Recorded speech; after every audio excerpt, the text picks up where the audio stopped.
supervisor. Yes.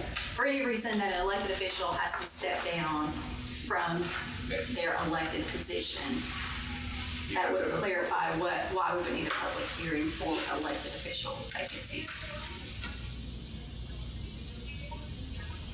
To me, it seems like I'm fine with taking the elected official, striking that through, but you get into a conflict between the general and the specific. I think if you put in any elected official vacancy, because when there's an interpretation of a rule, you first look at the general, and the general controls the interpretation of the specific. So it sets up a clash, because then here, while in number 2, it does talk about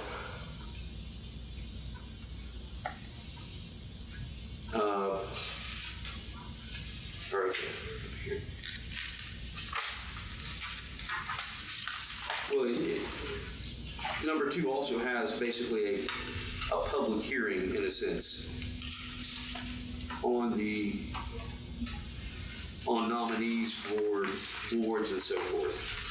So it seems like it limits what can happen in section M, number 2. I think what you're trying to say is, for elected officials, it requires a higher level of engagement. So you're going to call a specific public hearing. For everything else, you can do that as regular course of business as part of your agenda. Correct.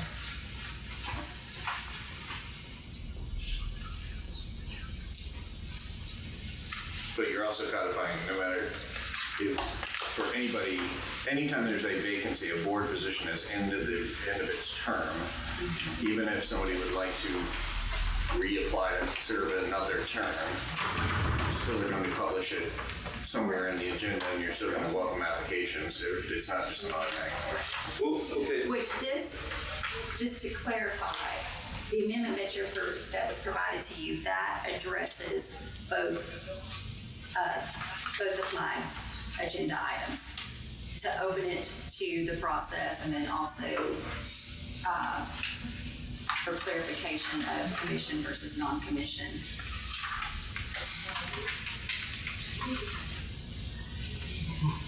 I know, it's clear as mud. Well, it does it. Which I'll refer to our legal team to expound. Okay. I guess my question would be, do we have a public hearing for non-elected official vacancies to be filled? No. We don't have a public hearing? No. They would do it during the public meeting. They do it during our regular meeting. It would be an agenda item on our commission agenda to fill a vacancy, and then anyone who's interested and had submitted a resume, they would get an opportunity to present their qualifications to commission, and we would vote on it. Much like we did for the most recent merit board appointment. Yes. Okay. So, really, it's the definition of, I guess what I'm confused about is the definition of what a public hearing is. So you're saying a public hearing is a specially called, is there somewhere that defines that says public hearings are specially called meetings for the purpose of, meeting statutory requirements to accomplish certain undertakings or something like that? Let's see, we have special committees. I'm looking to see if we have a definition of what constitutes a public hearing or special call meeting. I don't think we have that defined in our rules. Director Booth, do you see that? What this first part of this is pulled directly from the statute with regard to elected officers, the trustee, whatever. And that's the wording straight from the statute. It says a public hearing, and it doesn't define public hearing. You're correct. There's no definition of public hearing. But that's straight from the statute right there. What's throwing me here is, I don't know, somebody could argue, well, we don't have to have a public hearing for these other things, because when you specify,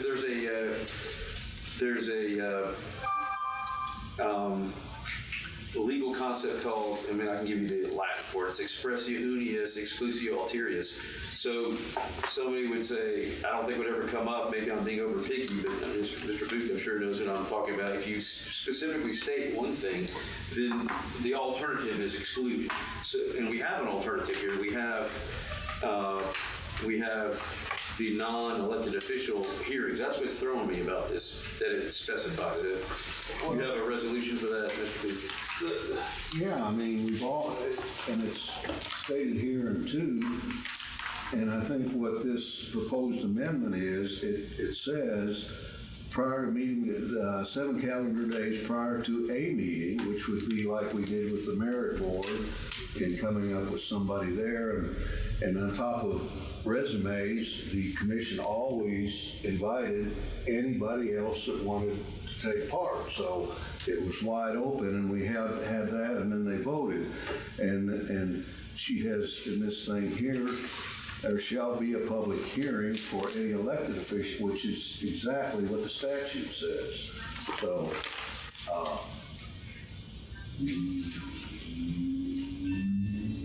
and we have public hearings all the time, like on, I'm trying to think right now, when we have to have a public hearing on ordinances.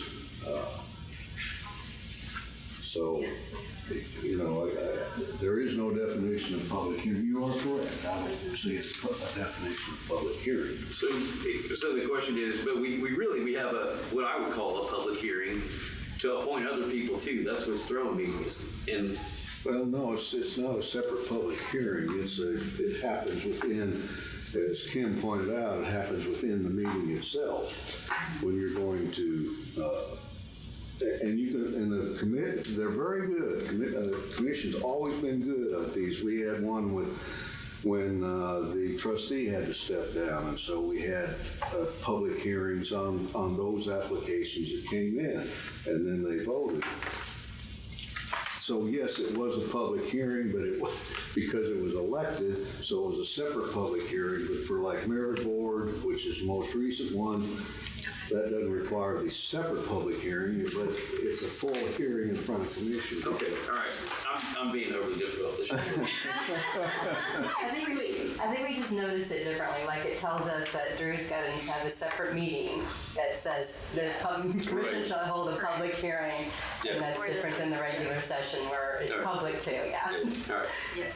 So this, if we recommend this amended language to commission, that is going to take care of 2 of my additional agenda items. So this will clarify what is commission and what is an appointed, and then also will clarify that if we are opening the resumes or the application process up for resumes. Okay? So I have a motion and a second. Now I'm looking for all in favor. Aye. Aye. All right. We will recommend that to commission for a vote. All right. So the last one is Rule 2, Chair and Vice Chair, Section D, responsibility of the chair, and Rule 2, Section E, responsibility of the vice chair. So we have a commission, and Julie, you will know what the date was. There was a resolution that addressed that the Development Corporation, the name change to Joint Economic and Community Development Board. And so we are cleaning up the language in our rules to reflect that name change, as well as in the resolution, it stated that the chair of commission will serve on the Joint Economic and Community Development Board. But our rules also state that the vice chair will serve on that body as well. The resolution does not state that. So we are cleaning up language to align with the resolution that was passed at commission.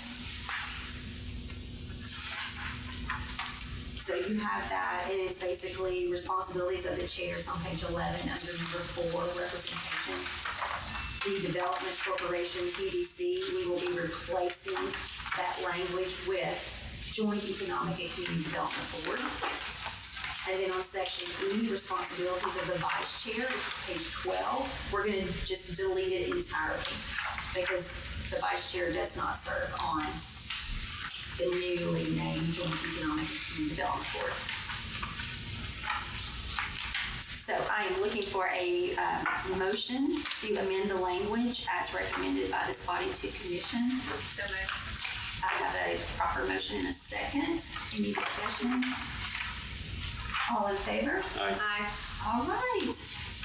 Great, thank you all very much. Jumping down to other business, just again want to encourage the members that we do have a suggested addition or amendment to the rules. Work with the law department. They are such a great resource, and it will cut down on some of the legwork that we as commissioners actually have to do. And then also, just a reminder, when you receive a notification for the meeting, please respond with your plans to attend so that we know that we have a forum. And then also any agenda items that you might have, that way we have enough time to get it out to the members for consideration. Is there any other business? Do we want to schedule our next meeting? I'm looking to April.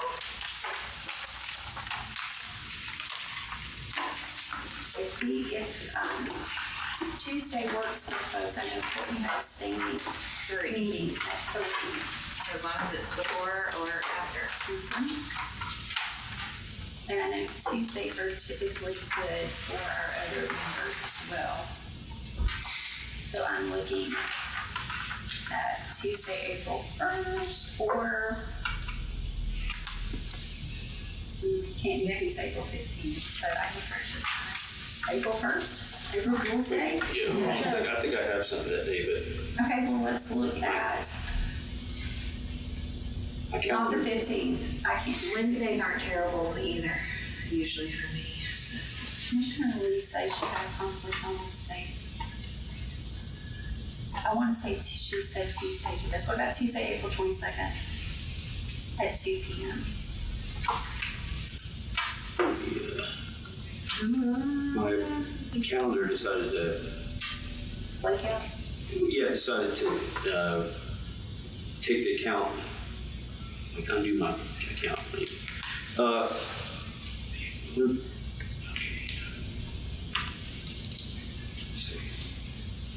proposing. Yeah, I'm available on the 22nd. All right, so let's set our next meeting for Tuesday, April 22nd at 2 p.m. here in the commission conference room. All right, y'all, motion to adjourn. So moved. And those are all February, correct? Those are what? All the items you approved today on. Yes, the we'll go over the agenda. February agenda. Okay. Absolutely. Thank you so much. All right, we are adjourned. Thank you all.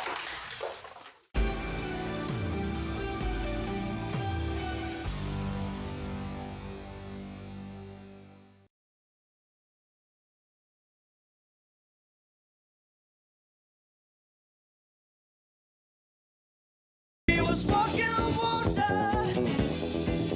changing water to wine. Walking on water, hand in hand with his friend of mine.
years have passed. Smears of lies upon the lips of someone standing by. No, it'll never be me looking at you that way. No, it'll never be me looking at you.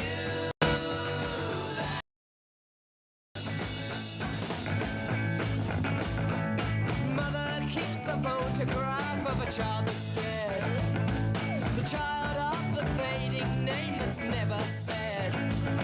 Bright fantasies of the child's life are spinning around this mother's head. No, it'll never be me looking at you that way. No, it'll never be me looking at you that way.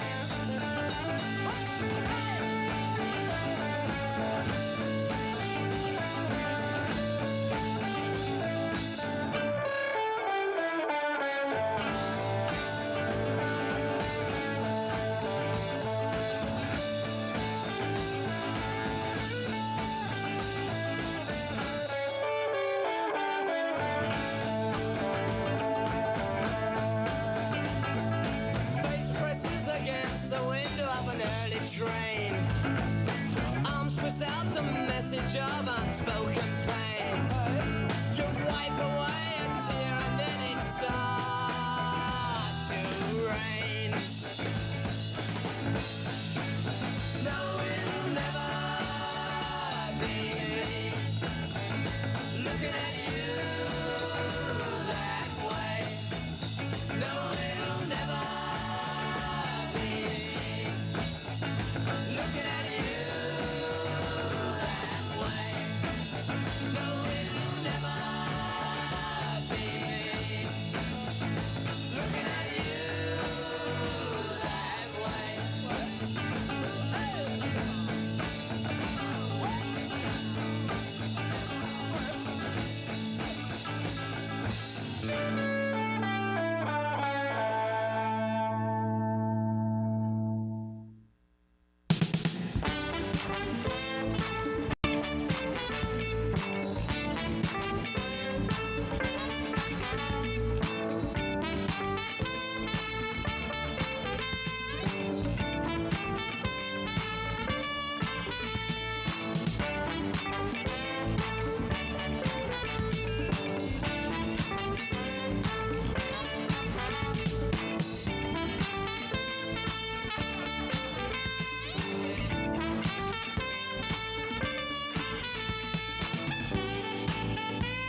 In places friends can meet. Get your dancing shoes and come along. The party's here, come on. Get into gear, just groove on. We're gonna dance. Dance all night, We're gonna dance. feeling right. We're gonna dance. Out of sight, out of sight.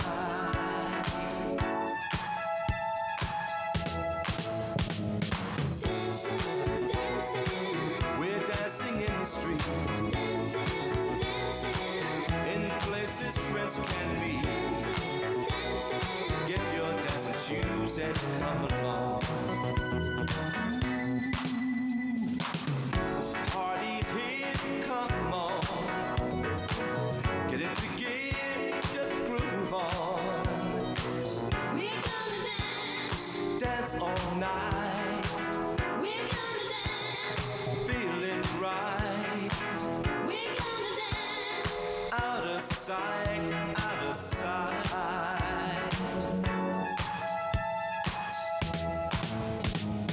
Dancing, dancing, We're dancing in the street, dancing, dancing, in places friends can meet. dancing. Get your dancing shoes and come along. Ooh, Dancing, dancing, we're dancing in the street, dancing, dancing, in places friends can meet. dancing, dancing. Get your dancing shoes and come along.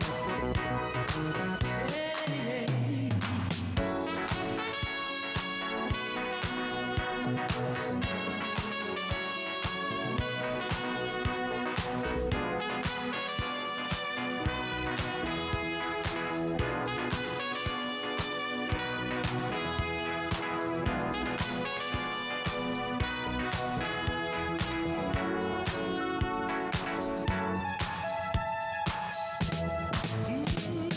Dancing, dancing, We're dancing in the street, dancing, dancing, in places friends can meet. dancing, dancing. Get your dancing shoes and come along. Dancing, dancing, We're dancing in the street, dancing, dancing, in places friends can meet. dancing, dancing. Get your dancing shoes and come along. Dancing, dancing. We're dancing in the street.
the bad news. Won't come out tonight.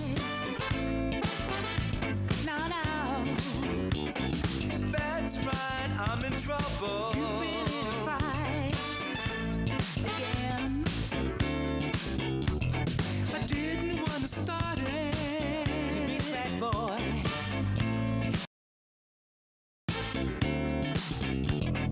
You can tell what the big boss said. You better stay here working.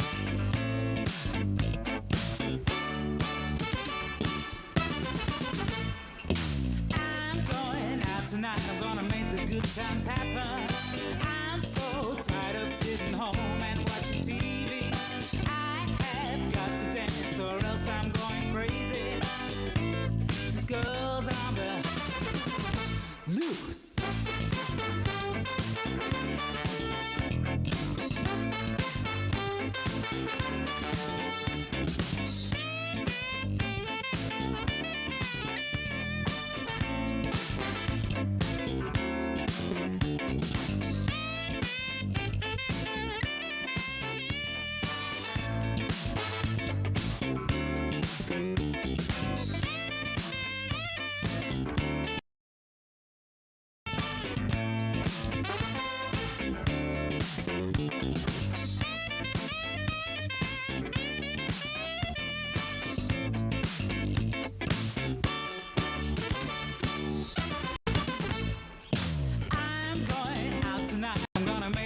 Times happen.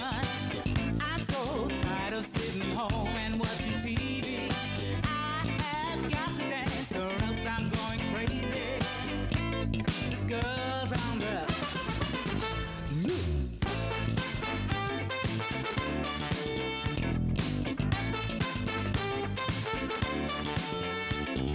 Hey girl, guess the bad news won't come out tonight.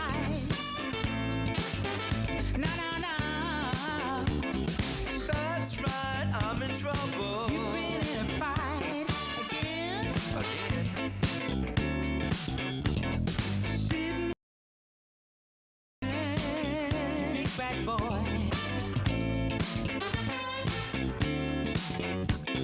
You can tell what the big boss said. You better stay here working.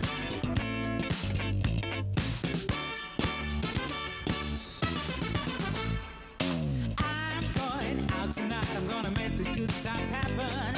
I'm so tired of sitting home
close to me.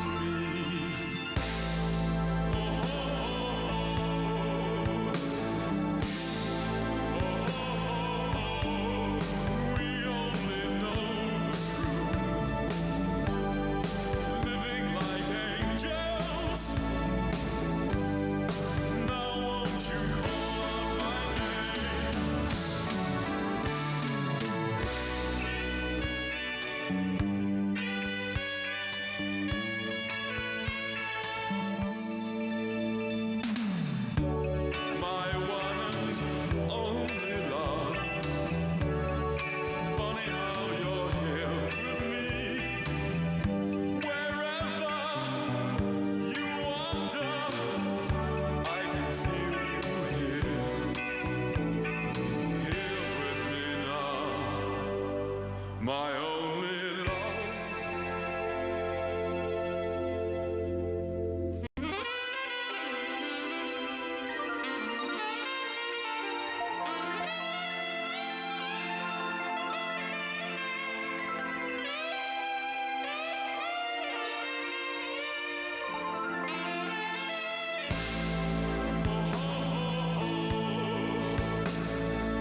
1, 2. People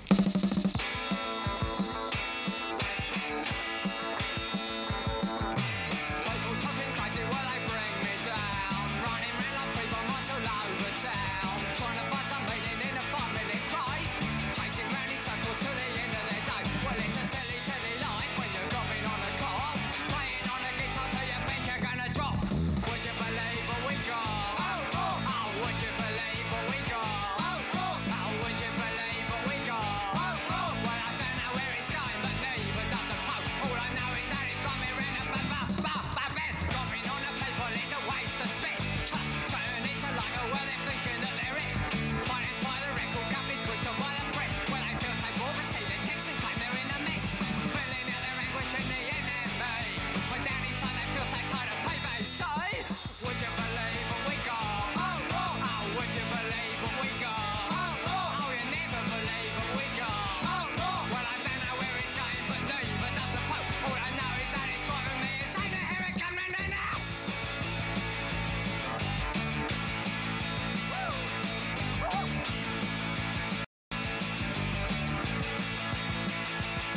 Well, it's a silly, silly life when you're sorry by the bus. God's sake, new wave and all you need is love and drugs. Would you believe what we got? Oh, would you believe what we got? Oh, no, you never believe what we got. Well, I don't know where it's going, but neither does the Pope. All I know is that it's drumming in a bad.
see if I'm ready to take this on.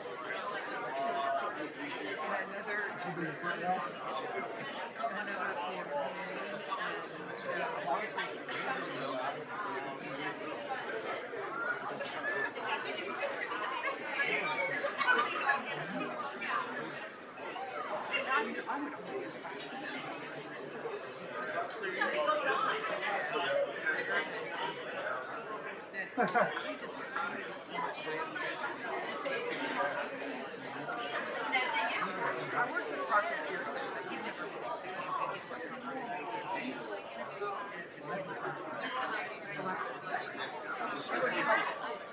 But he, yeah, we just never locked him. I'm like, yeah. Anyway, have a great meeting. Right. I gotta go.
I'm Michelle.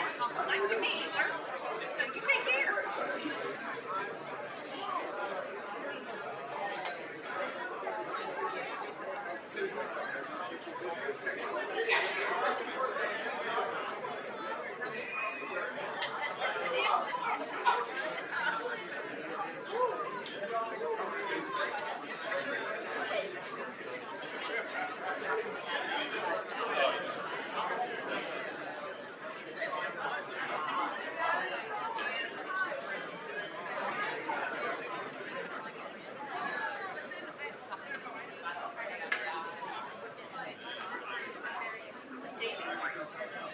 How are you?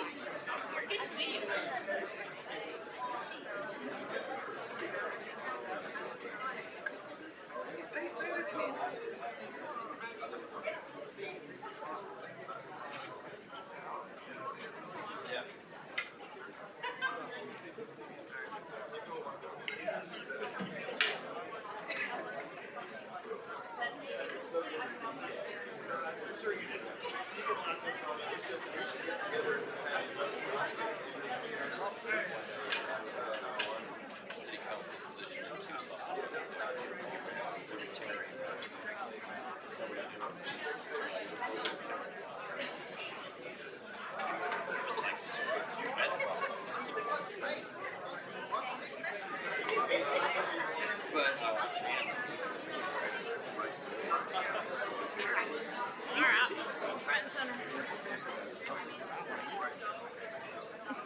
Hi, Charlie.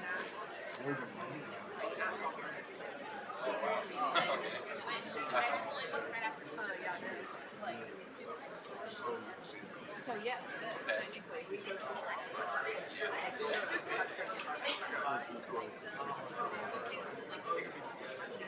I mean, it's from Broadway to.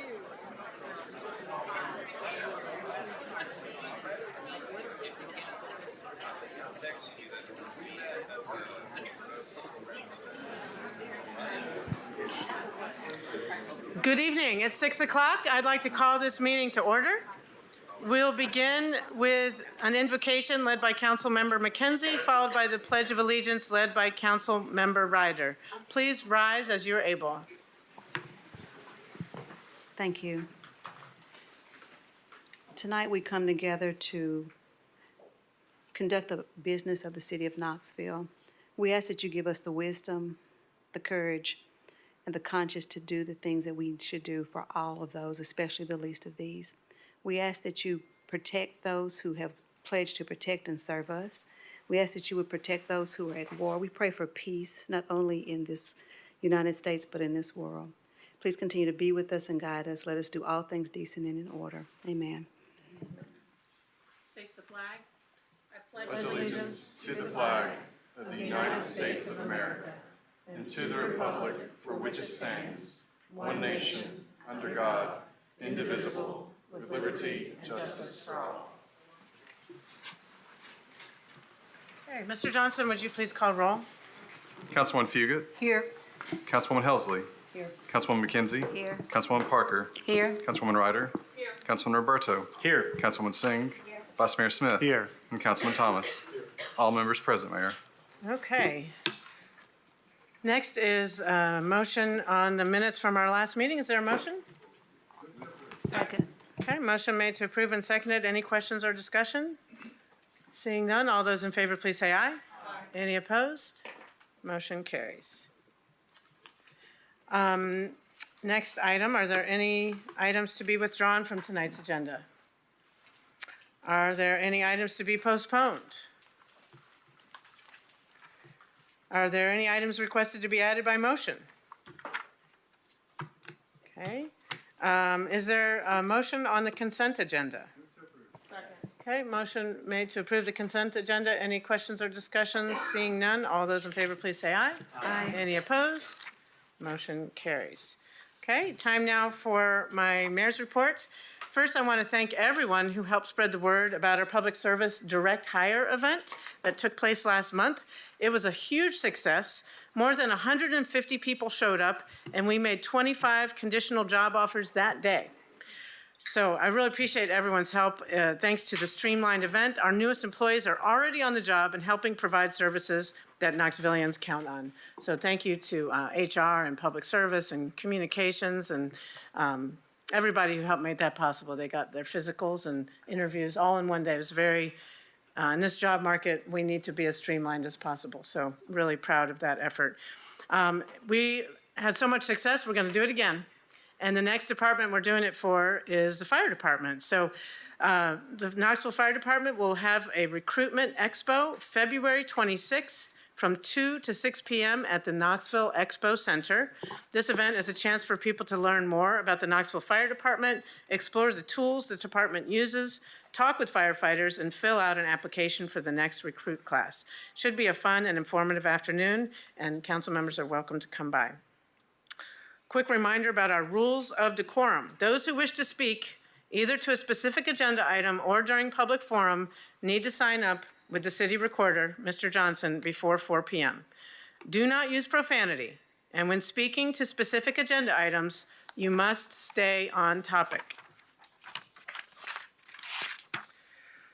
Remarks must be germane to the question ahead of the assembly. That is, statements must have bearing on whether the pending motion should be adopted. Those who fail to adhere to these rules will be ruled out of order. For those who are listening, please note, if you disrupt a public meeting, you will be asked to leave or escorted out. I appreciate everyone's respect for these rules, and that concludes my mayor's report. Are there any reports of council members or committees? Vice Mayor Smith. Thank you, Mayor. On February 27th, Council will host a workshop in this small assembly room to discuss the Office of Housing Stability Strategic Plan. That is the shared Office on Housing Stability that is both funded by the city and the county, and we will discuss the findings from their multi-year research about what we need to do to improve housing in this community. So February 27th, 4 p.m. in this room, and the public is invited. Thank you. Council Member McKenzie? Thank you, Mayor. Just want to bring to everyone's attention as we are celebrating Black History Month that there are a lot of wonderful events that are going on across the city. There's several that are listed on the Beck Cultural Exchange Center's website, as well as some other places as well. And I think we actually have something on the city's website that is speaking to the history of Black history in politics here in the city. So I encourage everyone to please participate in either a coordinated activity or an activity of your own just to celebrate the rich culture and history, not just in America, but in our community. Thank you. Thank you, Councilmember McKenzie. Councilmember Helsley. Yeah, thank you, Mayor. I'd just like to wish a belated happy birthday to Vice Mayor Smith, whose birthday was Sunday, and he spent it with Punxsutawney Phil. More bad weather's on the way. Thank you. Councilmember Fugit. Thank you. I can't top that.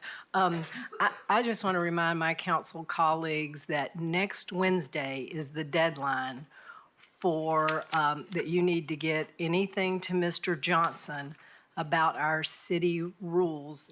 The task force that we have will convene at the end of the month. But this is not about proposed rule changes. It is sections within our rules that you might like us to take a look at. So don't spend a lot of time on it. It's just if you see a section that you really want to make sure we talk about and look at, please let Mr. Johnson know by next Wednesday, February the 12th. Thank you. Thank you.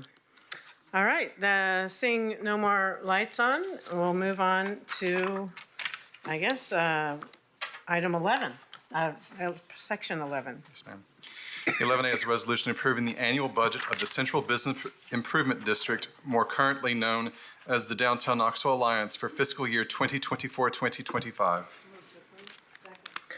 Motion made to approve and seconded. Council members, I see Michelle Hummel is here. If you have questions, Council Member Parker. Thank you, Mayor. This information is not spelled out in our agenda, but we did, as council, receive an email with more details of what this budget would go towards. And part of that was the mounted patrols at KPD.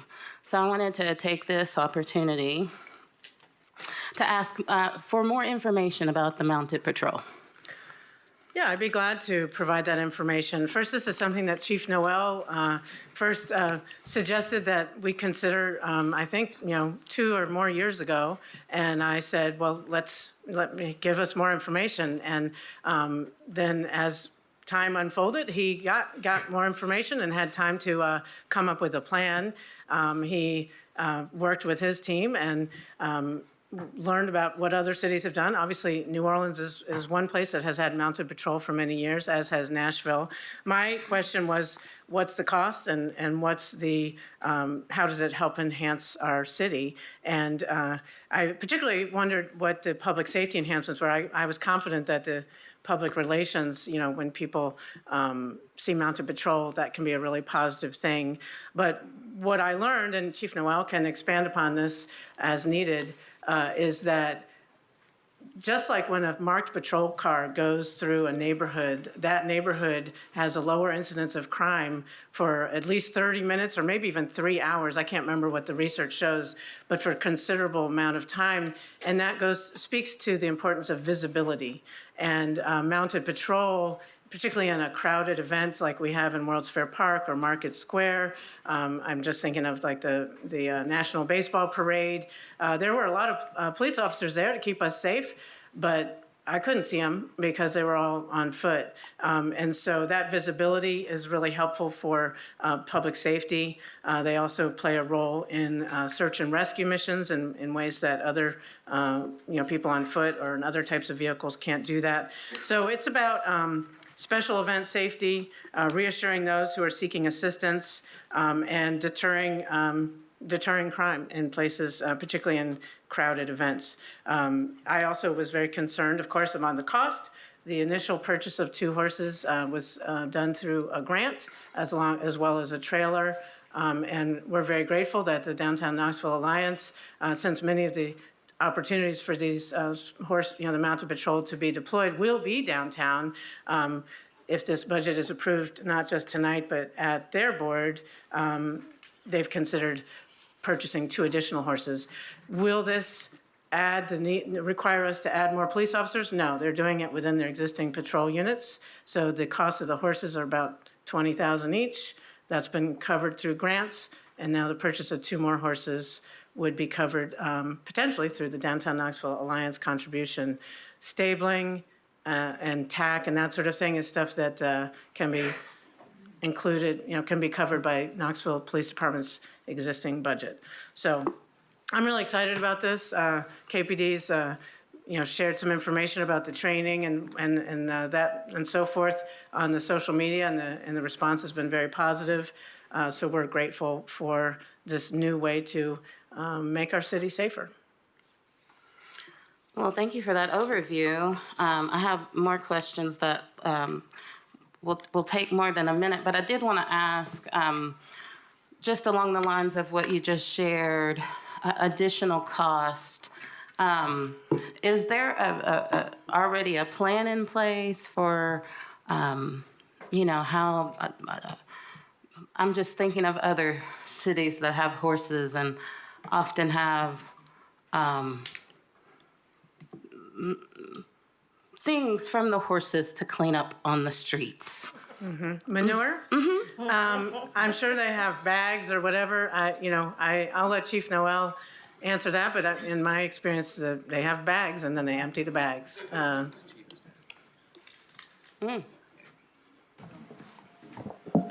Yes, we have several options with that. The horses have bags, or I guess what they call diapers, that they could wear, that collected, or we could work with the service department or get cadets or a combination of the few, but we're not going to leave horse manure all over the street. Absolutely not.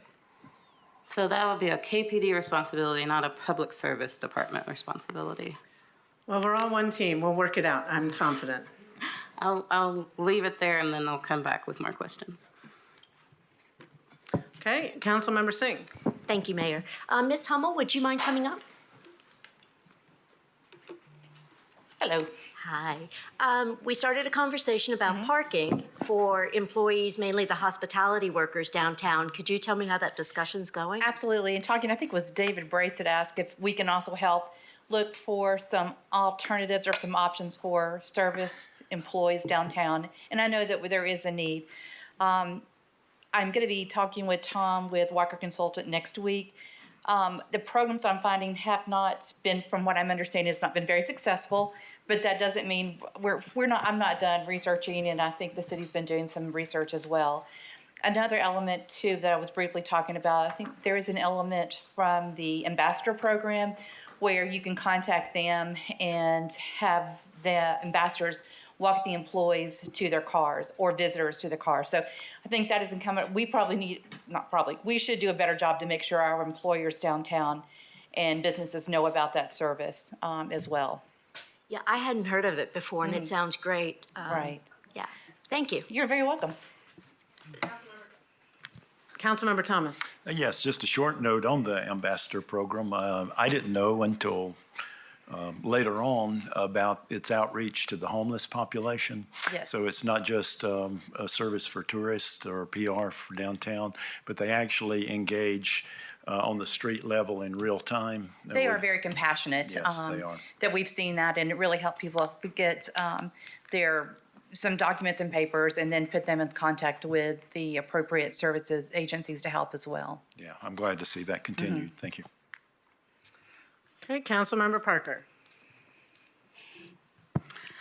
One thing that I am pushing for and have pushed for, and this isn't a question for you, so you can sit down. Thank you. Yeah. One thing that I've talked a lot about is wanting us to have, culturally competent policing. And in preparation for today's meeting, I looked back through some old documents, including materials from KPD Cultural Competency Training from 2017. And some of the language in there talks about how different communities have a different experience, understanding, relationship with law enforcement, and it's important to have that understanding and continually be open to refining your understanding of how different communities and individuals are perceiving you. And as we think about how to, when we are incorporating new services or new police activities, such as mounted police, I would want us, what I would hope is that we keep the diversity of our community in mind when considering those decisions. And when thinking about that diversity and thinking of that history, we have to acknowledge the history of police horses being used in oppressive ways. And some people having that association with police on horseback and may want more questions answered before this new thing is incorporated into our policing.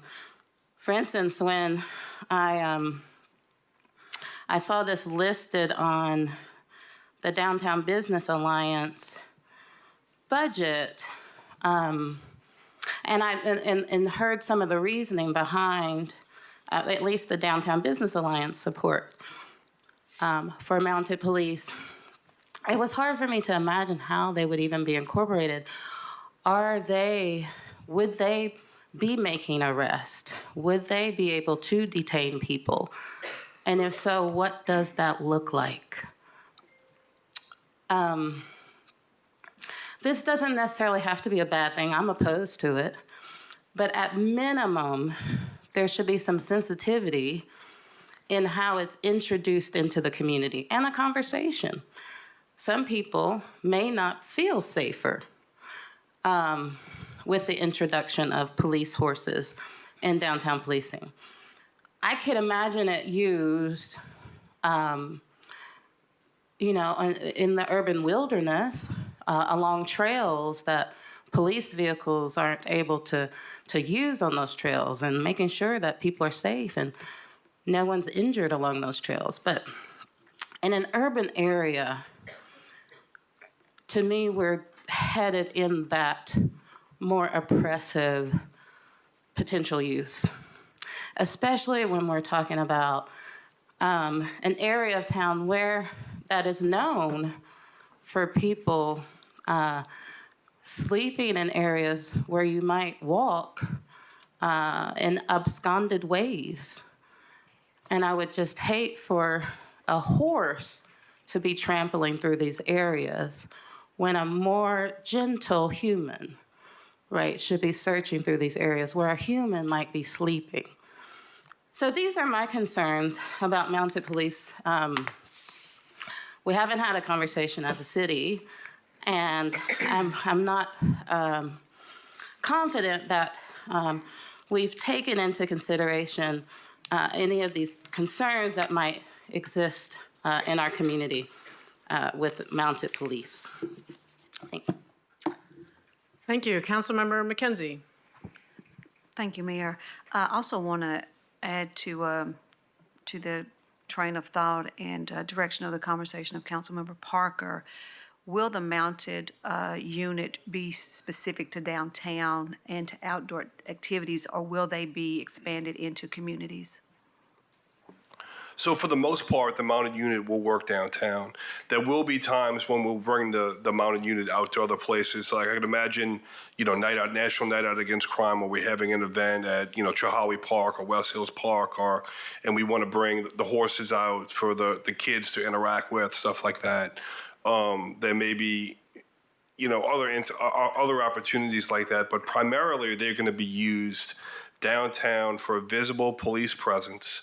You know, the research shows that visible police presence goes a long way in being able to reduce crime. And having those mounted officers posted up downtown, very visible, very high above the crowd, is going to have a very positive impact on crime reduction. But you know, also I've worked in a city that had mounted patrols for the whole time I was there. You know, most people love the horses. They're drawn to the horses. It's a great conversation starter. And when you bring those horses out and people interact with them, it's really magical. I've seen horses walk through Bourbon Street packed shoulder to shoulder, and they do a really good job of not, you know, stepping on anyone, interacting anyone. Obviously, we're fortunate enough here not to have those size crowds, but that's really not what we're looking to use them for here. We're looking to picture this as an augmented walking patrol. But if you take myself and Chief Powell, who's seated right there, and we go walk down Gay Street, we go walk down in the old city, you know, at night it's really hard to see us. You know, we're there, it's really hard to see us. You take the 2 mounted officers and you have them walk through the old city, you have them walk down Gay Street, you have them standing by Market Square. People will see those horses, and our officers will be in a much more elevated position. They'll be able to see the crowd, they'll be able to observe. And I think it's going to be a great thing. There's, you know, cities all across the country have mounted patrols. We're not doing anything new here. You know, I'm very grateful to the Nashville Police Department for working with us to help us stand this up. And I think it's going to be a great addition to our city. And I think it's going to be a great addition to our downtown area, which is really thriving and really taking off. I don't disagree. And so Nashville has a mounted unit. What about Memphis and Chattanooga? Are you familiar if they have? I don't think Chattanooga does. I'd be shocked if Memphis doesn't have one. Oh, they do? Yeah, almost every major city has mounted units, and there's cities all across the country that has them. I know Atlanta has them. You know, anyone that has a vibrant downtown, this is primarily used for downtown areas for patrol and for visual deterrence. Okay, thank you for that. And could I ask Chief Noel and Mayor, if there's ever a time that they are to be expanded into communities other than for like a national night out or that type of event, could we be made aware of that in advance? Absolutely, yeah. Okay. Sure. I wouldn't be surprised if some neighborhoods invite us. You know, I think there'll be a lot of people wanting to bring them in for special events. We just might not have enough to serve all those interests, but yeah. And if I could just tell you one quick anecdote about how they could be used in a residential area. Back when I was a district captain, we had a series of armed robberies that occurred inside restaurants. And it was a pretty bad deal. And people actually stopped going out to this area for a while. And we put 4 horses out in that area walking around. And I had so many phone calls of people calling up telling me they felt so much safer because those horses were out there. And why is that? Because it's a visible presence. You could see that up there, and people felt good having those horses out there. And that's been my experience with horses my entire life. They make people feel good. I think it's a great use of our resources. Thank you. Councilmember Thomas. Yes, I got a question from a constituent. They were curious about, first, where will the horses be stabled? And then the second one is in regard to veterinary care and cost associated to the health of the horse. So we have stabling right now out in a stable in Strawberry Plains. We're actually exploring the opportunity of stabling much closer in the city, but you know, we're still working on that right now. And we actually already have relationships with vets now. We have canine officers, the canines now, so we would use the same vets that we have. You know, we would estimate that the veterinary cost for this would be about $10,000 a year. That's an estimate. Depends on how often they have medical issues, but you know, we have contract with a vet already for our canines. Yeah, and I hear you say you're already familiar with taking care of canines, and so this would be in addition to that. So. Absolutely. Okay, thank you. Councilmember Ryder. Yeah, Chief Noel, I was going to ask you for an anecdotal story, like tell us something great that happened with them. You already answered that, so I won't call on you to do that unless you have another great story. Well, I mean, we can do story time. I can tell stories all night, but I don't know if that's why y'all came. Okay. I haven't heard anything lately, and maybe I'm just not out and about. I just want to make sure, are the bike patrols, are we still doing that? And what's the frequency, and where are we implementing that? We do bicycle patrols all throughout the city, normally more when it's a little warmer than it is now. We do have a couple electric bikes that we bought, which obviously makes it easier on officers to go up and down the hills and everything. And obviously extend the patrols for longer time. But no, we use bikes on a regular basis, especially in the parks. We do bikes downtown. Bikes are a big part of what we do, and that's going to continue. And still like in the greenways areas, because it's wooded and everything. So that's a lot of constituents would ask for them, like in the First Creek Greenway area, and I know that you were doing them on the Second Creek area as well. Sure, yeah. This is not replacing bicycles or anything like that. This is just an augmentation of what we're already doing. Okay, thank you for reminding me it is winter, and that's why I haven't seen them. Councilmember Parker. Thank you, Mayor. I think it's important to note that other cities that have mounted patrols have been mentioned, but several are deciding to get rid of their mounted patrols because of the cost. And there are shortages in police departments all around the country. And so when you have a shortage, it's hard to justify the cost of the horses and the maintenance, the vet bills, when that money could go towards actual individual officers. And the other thing is, when thinking about the baseball parade after the big win, there were a lot of people, but it was a calm crowd in good spirits. And another thing that I've read with police horses is that, in a large crowd like that, you may have people who do not respond as well to the horses as others, and gets them excited and agitated. So now we've had a peaceful parade that didn't that worked out okay, without the horses, but could potentially be introducing an element that would only, that could potentially bring agitation. Especially what I've read is if people feel like they're in a tight space and they're being corralled and there's this 10-foot officer towering over them on a massive, unpredictable animal, it tends to actually be concerning in those situations, and that's where we see unfortunate incidences happen. But let me ask this: how can we justify the additional costs towards maintenance of the horses when we are experiencing the shortage? Would this not be better used towards individual officers? We think that this will actually help us with our shortage because the officers that we do have, if they're on horseback, will be more visible.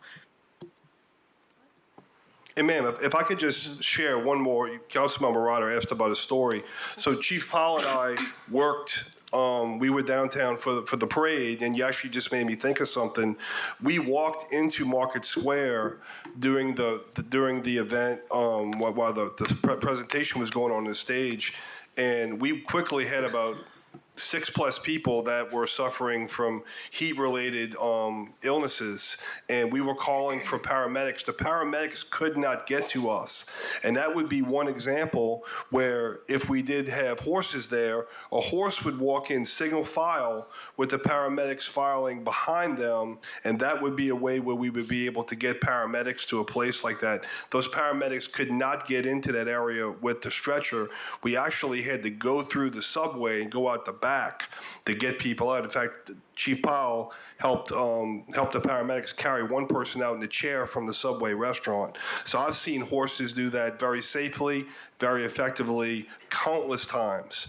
And yeah, like I said, I've seen them walk through a packed Bourbon Street and never had a problem. They are tremendously valuable for being able to maneuver through crowds safely and efficiently. Well, my other question, which I'd love to answer it, is will they be able to arrest and detain individuals? And if so, what does that look like? So you're talking about the mounted officers themselves? Mhm. So they're really primarily designed, if they have to make an arrest, to be supported by other officers on foot. Now, worst case scenario, they are trained to be able to detain and actually handcuff people from horseback. But that's really not ideal. Really, what we would want to do is have those officers supported by officers on foot. And they're trained to handcuff individuals while they're still on horseback. Either trained or to prevent them from escaping until an officer on foot can show up and support them. So it seems like we got to review the goals of our use of force policies with the incorporation of this new policing. Councilmember, your 5 minutes is up, and also just a reminder to council, you're voting on the Downtown Knoxville Alliance budget. This item before you is the Downtown Knoxville Alliance budget. Are there any other comments from council members? Seeing none, all those in favor, please say aye. Any opposed? No. Motion carries 8-1. Thank you. Next item. 11B is a resolution authorizing the mayor to execute any and all documents to award a total amounts not to exceed $150,000 in African American Equity Restoration Task Force investment grants to support programming of 10 community-based organizations in the city. Move to approve. Motion made to approve and seconded. Any questions or discussion? I do want to acknowledge that there are several of the grant recipients for both this and the next upcoming agenda items are coming up. Oh, there is someone signed up to speak on this item in favor, Mr. Rick Roach. Mr. Roach, are you present? Rick Roach.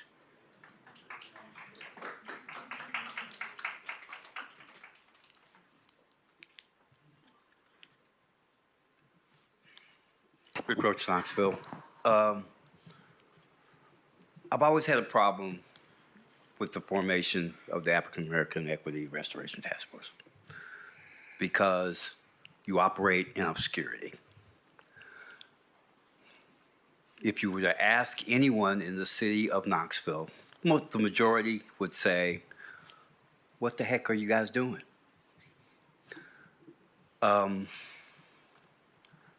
Also, and a lot of people had a problem with, I'm listed in favor, but kind of where I'm going with this one. The formation.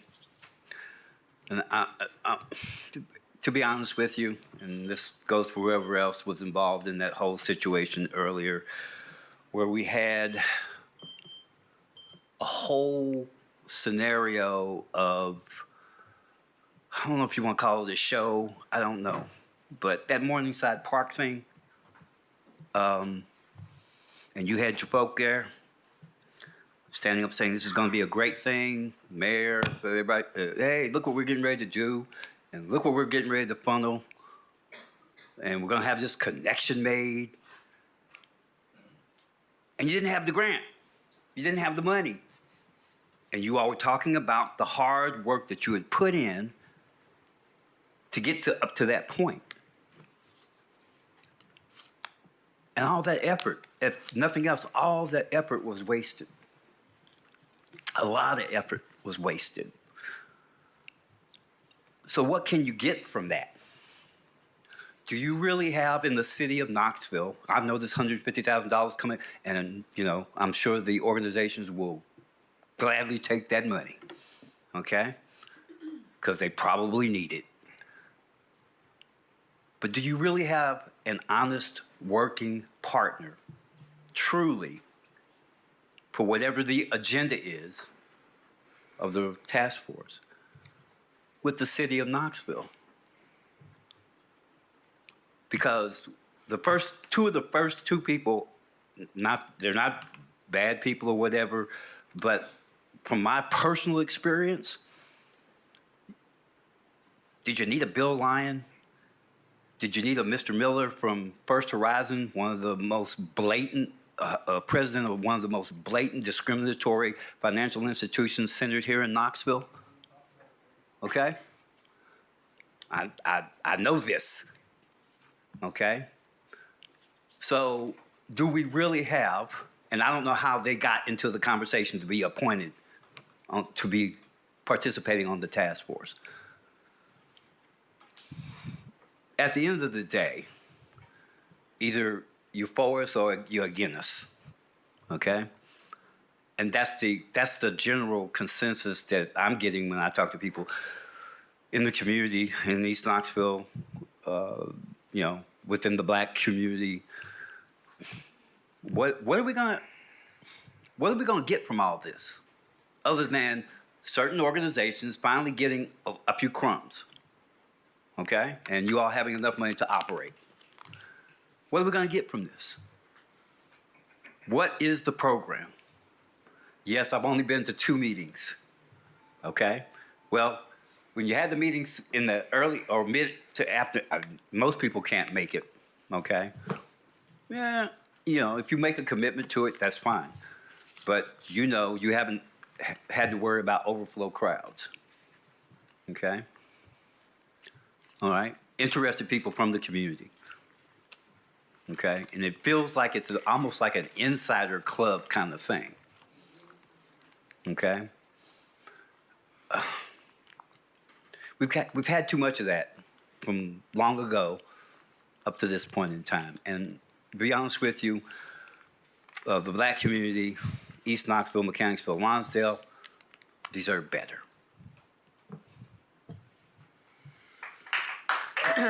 Thank you. Just a point of information for those who may not be familiar and watching us either here or on Knoxville Community Media. All of the African American Equity Restoration Task Force meetings are publicly noticed. It's open to the public and the media. I believe they're streamed.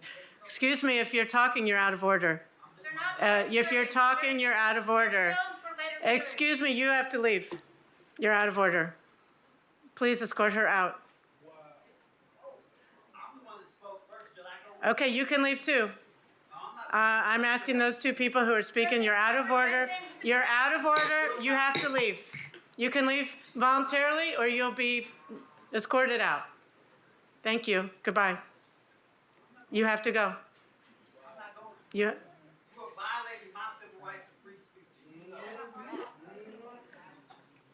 Okay, I was just saying that these meetings are open to the public. They're streamed on Knoxville Community Media. They're not. They're recorded for later viewing. They're also and they were trying to correct members of the and the misinformation. The task force reviewed and approved by this council. So just wanted to make that point of information. Councilmember Ryder? Yeah, so I'd just like to state for everyone, I'm one of the people that has asked the mayor, when people are talking, I can't hear. So there's no point in having a conversation. There's no point in being here if people are going to talk over people. Councilwoman Parker, you clearly had correct information and want to correct the mayor. You had your light on. You can also say you're wrong, and you can say it. I did. So we didn't have to kick them out of the room. It was ridiculous. Well, every week people have to come and talk every week y'all are ridiculous. Every 2 weeks. Y'all are in here having hissy fits. Councilmember Ryder, the floor is still yours. I'm pretty sure I'm not having a hissy fit right now. I'm pretty sure you are. I'm pretty sure. Well, Councilwoman, that's it. Mayor, Vice whose Mayor turn? Smith. It's my turn to speak. I have 4 minutes and 9 Point of order. seconds Whose left. turn is it to speak? Councilmember Ryder, you have the floor. I think it'd be good for all of us to wait. I just wanted to question something. So I believe the $42.6 million grant was referenced by the speaker. Did we get that grant? What is the status of that grant? That's the Reconnecting Communities grant. it is in process, we've been awarded the grant, as you know. There's, some slowdowns in DC right now, so, but we anticipate moving forward with that. We have support from our delegation in DC, and it's also something that the African American Equity Restoration Task Force reviewed and supported as well. And when we got awarded, they celebrated right along with KCDC and the city. So yes, that grant is part of it, and we're looking forward to moving forward with projects in this calendar year, hopefully. Okay, I just wanted confirmation it was awarded. I know that everything is in limbo federally at the moment. Yeah, thank you. Councilmember Parker? Well, first of all,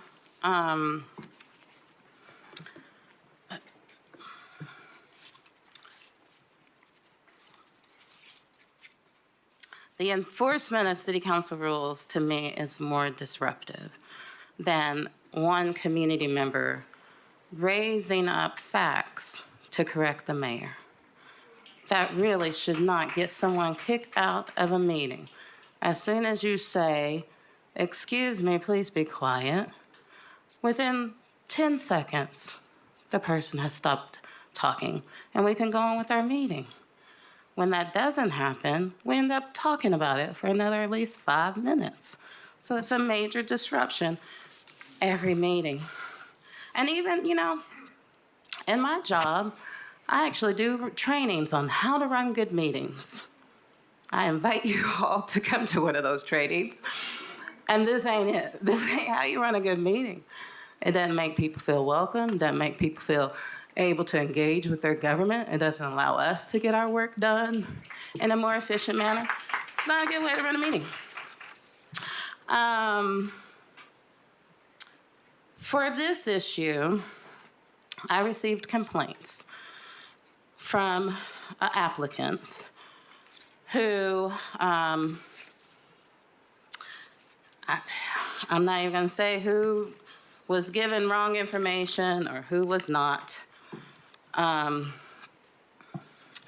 ultimately, their final report for previous year's funding was not required to be submitted before decisions were made on this year's funding.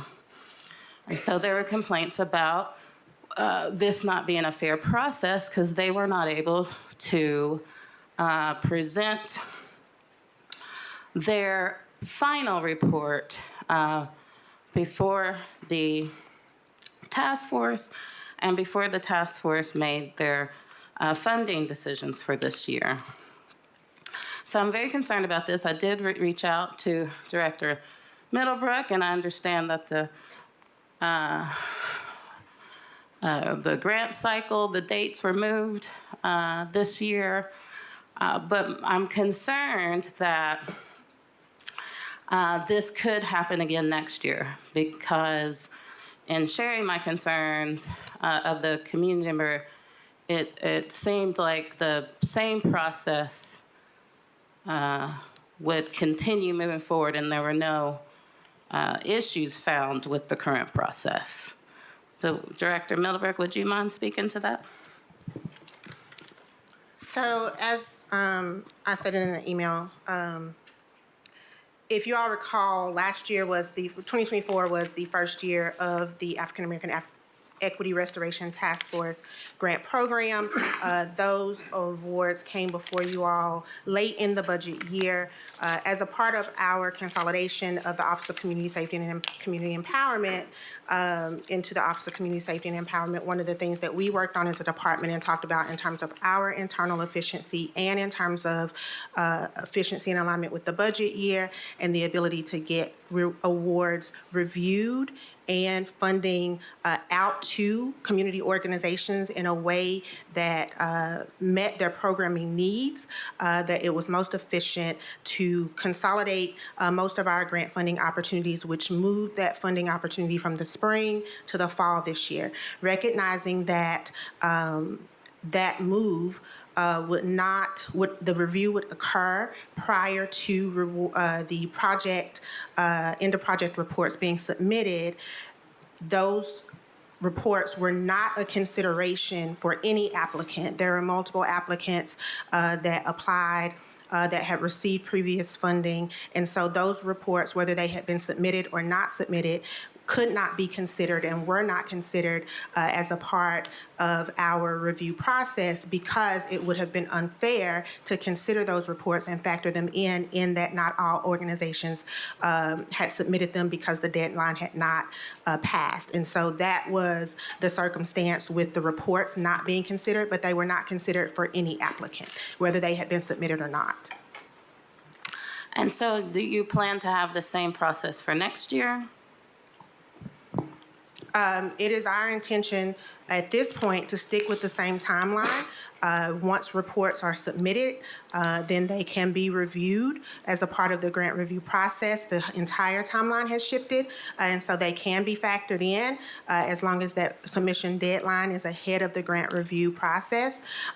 We are always continually assessing our processes to make sure that they are more efficient, that they meet the needs of our internal staff as well as the community partners that we serve. And so we continually review and look for opportunities to improve the process. But at this point, it is our intention to continue offering that opportunity in the fall of each year. Councilmember. Late fall, early winter, sorry. Yep. Councilmember McKenzie. Thank you, Mayor. I think that Deborah Porter is here. I know that Tanisha Fitzgerald-Baker, I believe, had to leave. Could you come to the podium and just speak briefly about the task force? I know Mr. Roach was saying, you know, the process to become a member of the task force. I do know that people did turn in letters of interest initially for consideration to be on the task force. I know that currently there are going to be breakout subcommittees as well. Could you kind of just speak a little from a high level, just give an overview, please? Right. Deborah Porter, 104 Lakeside, 37914. Good evening, everyone. I am the co-chair of the African American Restoration Task Force, and yes, it has been a long process because in the beginning this is a first, so there were rules that we had to put in place. There was bylaws, administration, and yes, it took a very long time, at least 3 years to try to get it off the ground. But once that has happened and the task force members were in place, as Councilwoman McKenzie said, voted on and recommended to the mayor and to the council those members. And since then, we've had members to resign or because of family situations, and other members have come on. And I would ask, you know, the community to please come and see who the members are. There are new members on the task force, people that the community know and they know very well. But the whole process has taken a lot of time. And since we've gotten to this point, fast forward 4 or 5 years at this point, because I'm thinking some people are even approaching roll-off. We've been able to put together subcommittees from the community, and these members will address a lot of the concerns in our community: home ownership, small business, a lot of things that we feel that are necessary to build community up. So at this point, their regular meetings, the meetings have not stopped. They're monthly. Now, we will change our meeting dates because the subcommittees will be coming on. But we will meet next Monday. And then, of course, we'll alternate with our subcommittees as well. So the meetings are open. They're at Pellissippi State, 5:30. I think Mr. Roach was saying, you know, the timing is not accessible. 5:30. On up to whenever we finish our business. And so they are accessible to the community. You may not be able to come at 5:30, but come at 6 if you can't get there at 5:30. So everything is above board. There's nothing behind the scenes that isn't open. The process for the grants, an open process. I think we closed the grant process this time at, let's see what time, December the 5th, if I'm not mistaken. So we had the process for the grants. Then, of course, we had the time that at the end of December, still taking reports. So everything is open and above board. And I think that we need to, community needs to come and see. You know, a lot of times it's just by word of mouth or hearsay what people are saying. Come see for yourself. Thank you. Thank you, Ms. Porter. We appreciate your service on that task force. Councilmember Parker?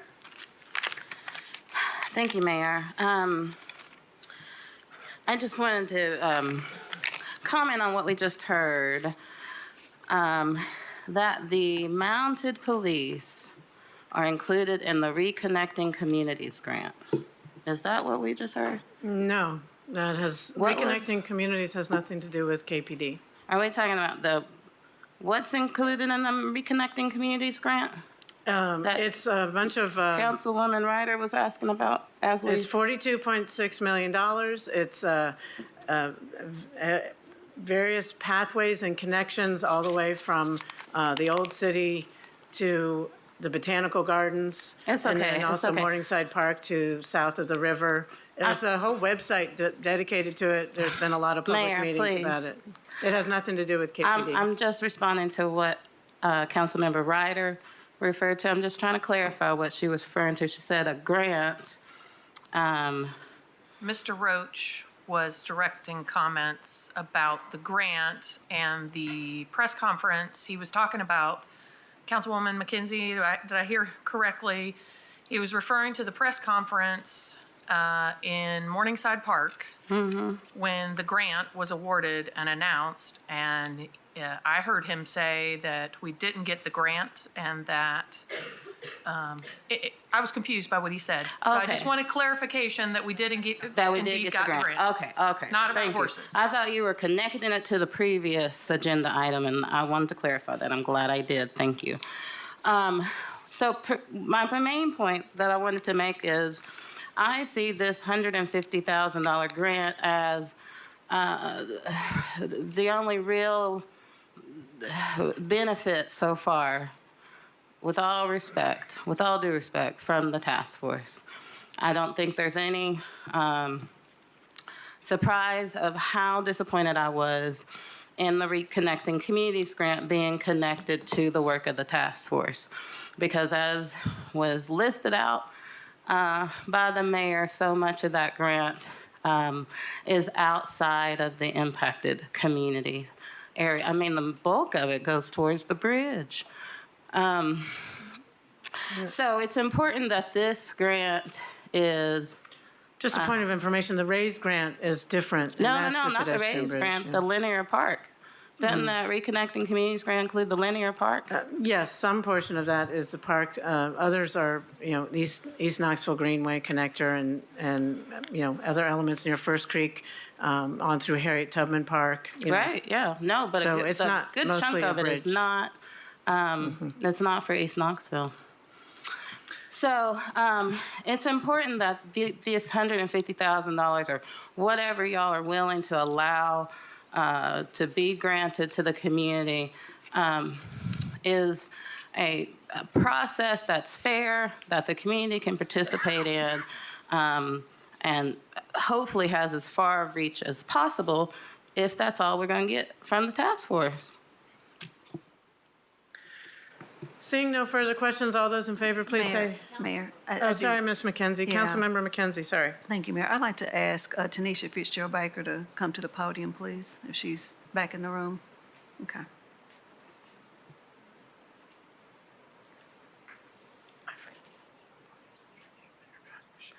Thank you, Ms. If you Baker. could state your name and address for the record, and then Ms. McKenzie has some questions. Absolutely. Tanisha Baker, 1036 Pleasant Knoll, Knoxville, Tennessee, 37915. Thank you for coming up. Can you speak to the grant process? Because it seems like there were some initial questions regarding how that process works. Could you just give us an overview of that, please? Sure. So through the process, we have a committee, an investment committee, to review the applications.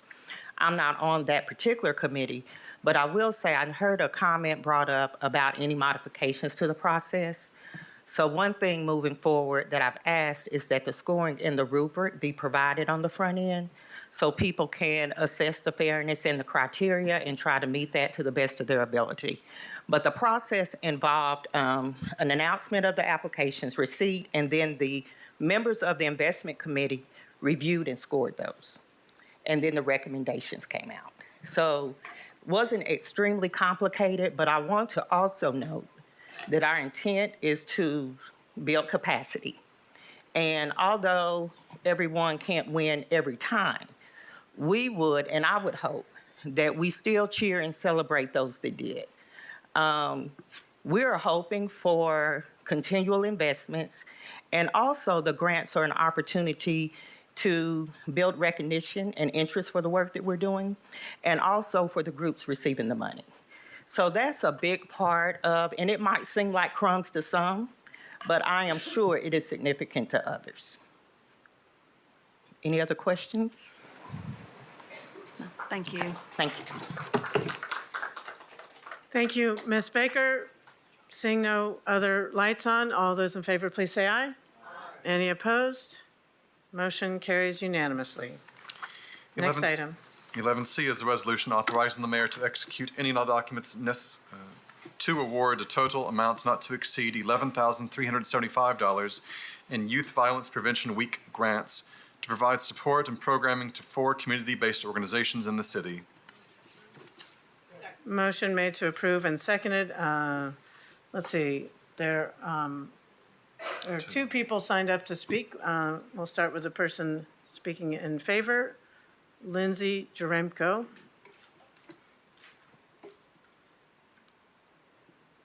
Hi, Lindsay Uremko, 1750 Hillwood Drive. I just had one question about this grant, which is if there could be some clarification. The fiscal information said the amount is budgeted through the Office of Community Safety and Empowerment through the Violence Interruption Funds approved by City Council.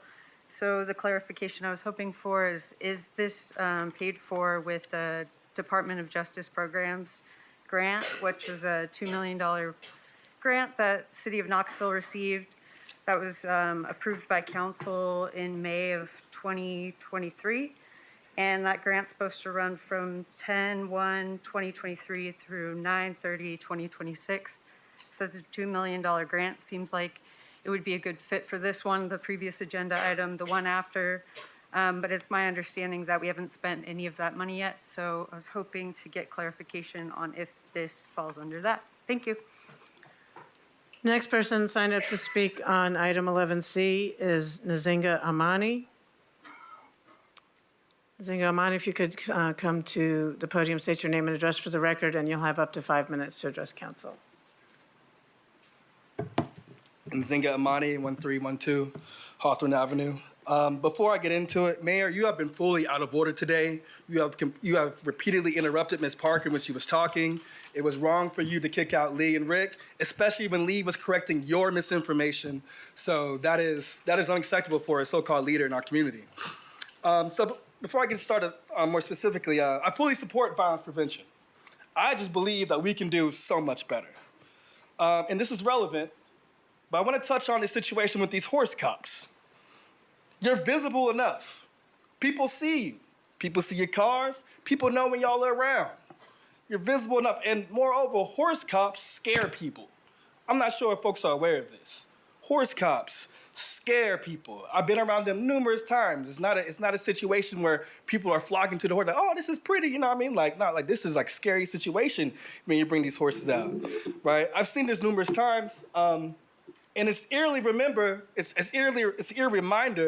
of a past, right? So police departments, as I'm sure a lot of folks in the crowd know, police departments started as not only union busters, but slave catchers, right? So when we see police on horses going to round people up, what is the imagery that comes to mind with that? I've seen horse cops in the streets numerous times. It only escalates conflict between cops and civilians. And honestly, they're only useful if you're willing to trample over people and threaten to trample over people. I know you already signed for this. I just thought that was useful to bring up. Because while we are funding so much money for horse cops, and every year police funding goes up and up and up, right? We are not seeing that same commitment towards violence prevention and towards community support. So even with this funding, the funding on the previous line item, and the funding on the next line item, we still have a vastly inequitable, unfair, unjust budget. We have a budget that clearly prioritizes mass incarceration in our city over housing and the needs of our city.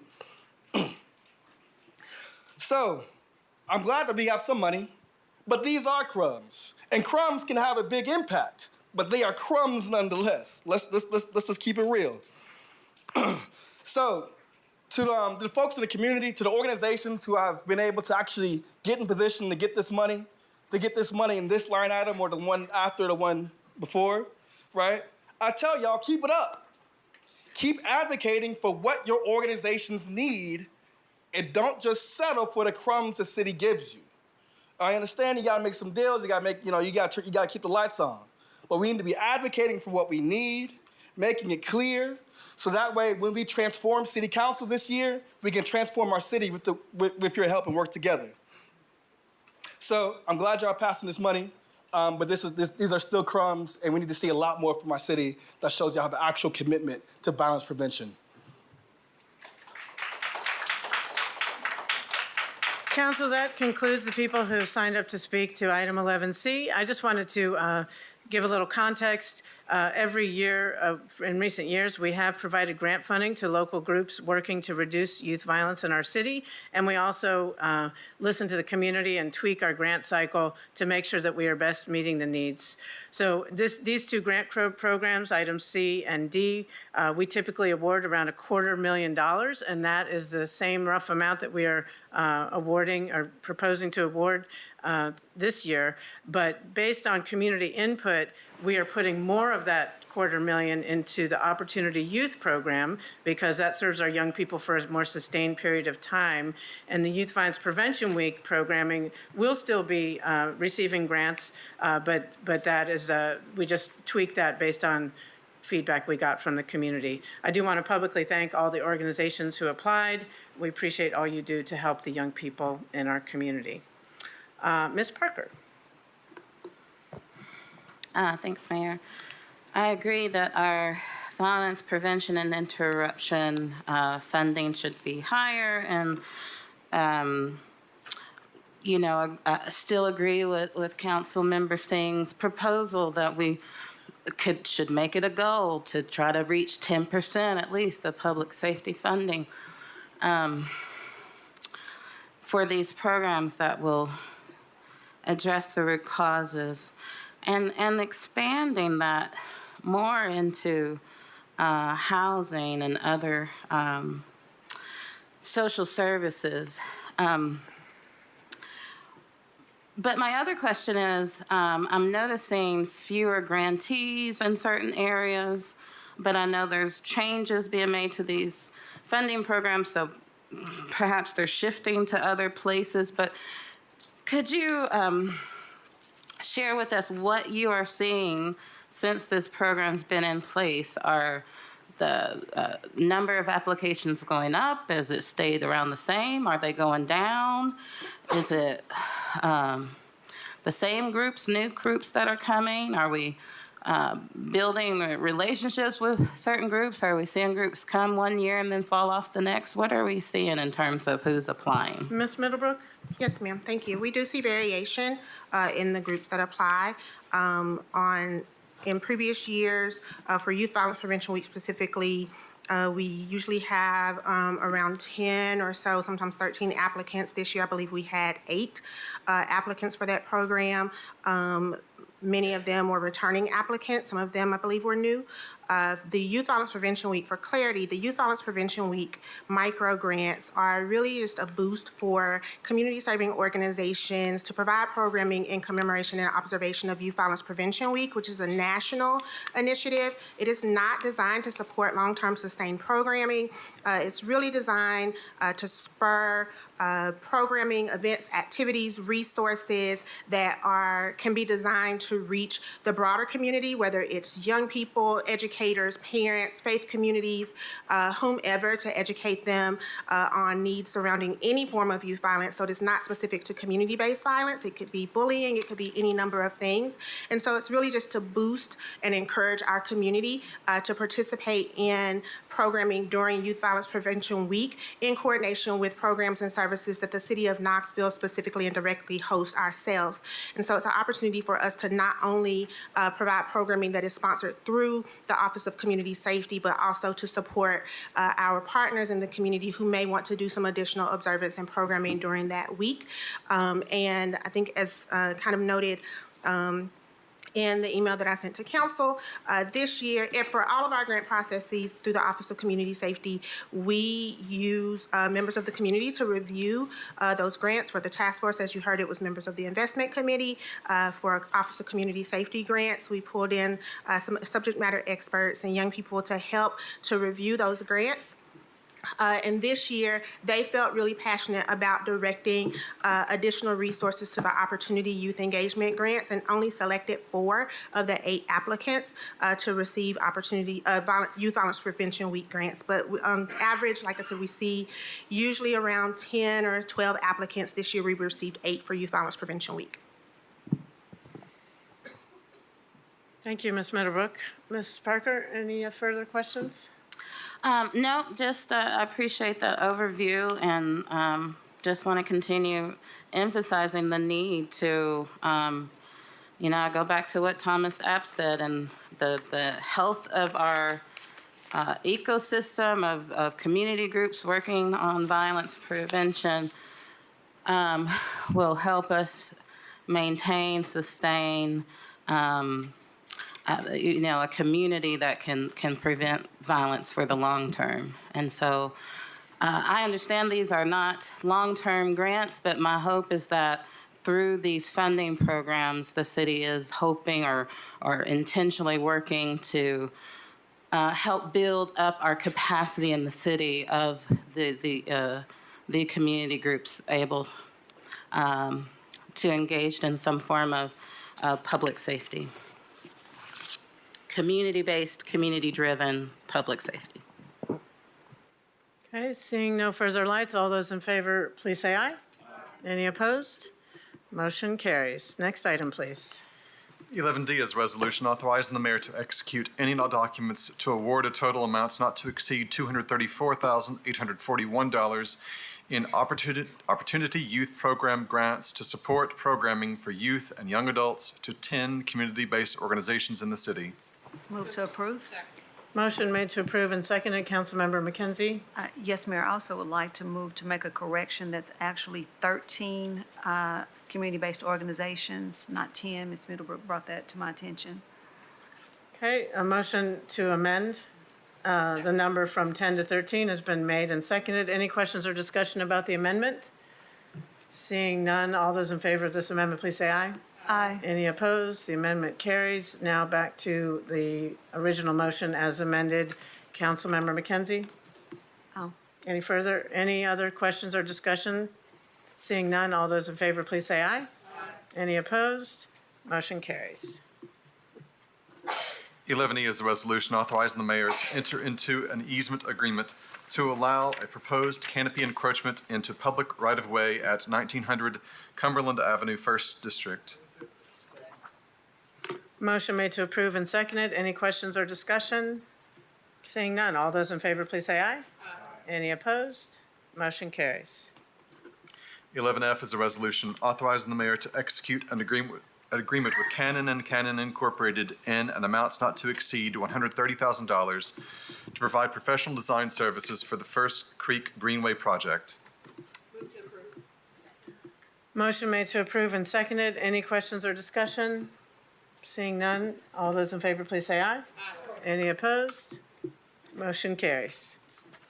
11G is a resolution authorizing the mayor to execute an agreement with Tool Design Group LLC in an amount not to exceed $187,500 to update the city's bicycle facilities plan. Motion made to approve and seconded. Any questions or discussion? Seeing none, all those in favor, please say aye. Aye. Any opposed? Motion carries. 11H is a resolution authorizing acquisition by condemnation, if necessary, of a fee simple interest in certain property located at 2004 Highland Drive believed to be owned by Stephen A. Mitchell, deceased, at an estimated cost of $165,000, as recommended by the Abandoned, Blighted, and Vacant Properties Committee, 5th District. Motion made to approve and seconded. Councilmember Thomas? Yes, Mayor, there's some slight corrections that need to be made, and I've had a statement here from the Law Department that's been vetted.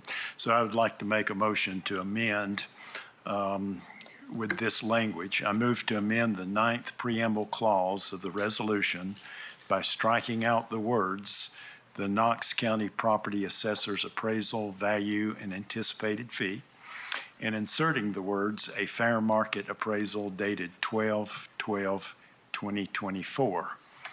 I move to amend Section 3 of the resolution by striking out the word Stephen with a V and inserting the word Stephen with a PH.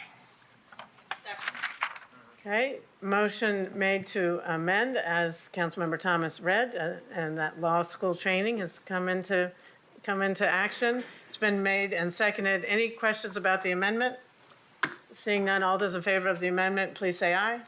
Any opposed? Okay, now back to consideration. The amendment carries. Back to the original motion as amended. Any questions or discussion? Seeing none, all those in favor, please say aye. Aye. Any opposed? Motion carries. 11I is a resolution authorizing the mayor to execute any and all documents necessary to apply for and accept a grant award of up to $1,750,000 with no required local match from the Tennessee Opioid Abatement Council for substance abuse advocacy and prevention and for combating overdose deaths. Motion made to approve and seconded. Council members, we have some members of the community signed up to speak in opposition to this item. First is Elizabeth Rowland. Ms. Rowland, you have up to 5 minutes. If you could start by stating your name and address for council. I'm Elizabeth Rowland, 37918. I'm here as a member of Knoxville Heart. I won't spend a lot of time going over all the details in the grant request because of limited time. We do have concerns with the details, though. We are concerned by the misuse of the term harm reduction multiple times throughout the application. We are concerned by the plan to use co-responder police officers to gather intelligence on drug traffickers when they should be fully focused on supporting the needs of people in crisis. Such intelligence gathering is totally contrary to the idea of harm reduction. We have other concerns as well that I don't have time to go into. The first major point I would like to highlight is that the application period for the Tennessee Opioid Abatement Council Communities Grant Cycle 2 is over. The application period started October 2024. I confirmed with the Abatement Council by email that, quote, "the Opioid Abatement Council is currently not accepting any applications at this time," end quote. The next application cycle doesn't open until March 2026 next year. Last council meeting, KPD told us that the grant application was due this March. They failed to specify that it is actually March of next year. The deadline is very clear on the Community Grants webpage, and I brought printouts if anyone would like to look at them. Chief Noel also failed to say that KPD actually already applied for the grant. Yes, that is right. If you look at the agenda packet, page number 308, titled Budget Justification Template for the year 2026, it says at the top right, quote, "submitted December 13th, 2024. It also says that on page 318, which is the budget justification page for 2027, 2028, however, the budget justification page for some reason is missing the submission date. Why do other years have the budget justification template submission dates, but not the last one in the packet? Where did the submission date go? Council deserves more transparency from KPD than this. I will zoom in on one other particular area of concern, the budget after the life of the grant. When responding to a question about how they will fund the project after the life of the grant, KPD states in the documents, quote, "once the new CRTs are established and success data can be presented, city leaders and the community will recognize the increased benefits and identify funding to continue the program," end quote. That essentially means that in 3 years, KPD expects the city would find an additional $600,000 per year to take over the cost of the program.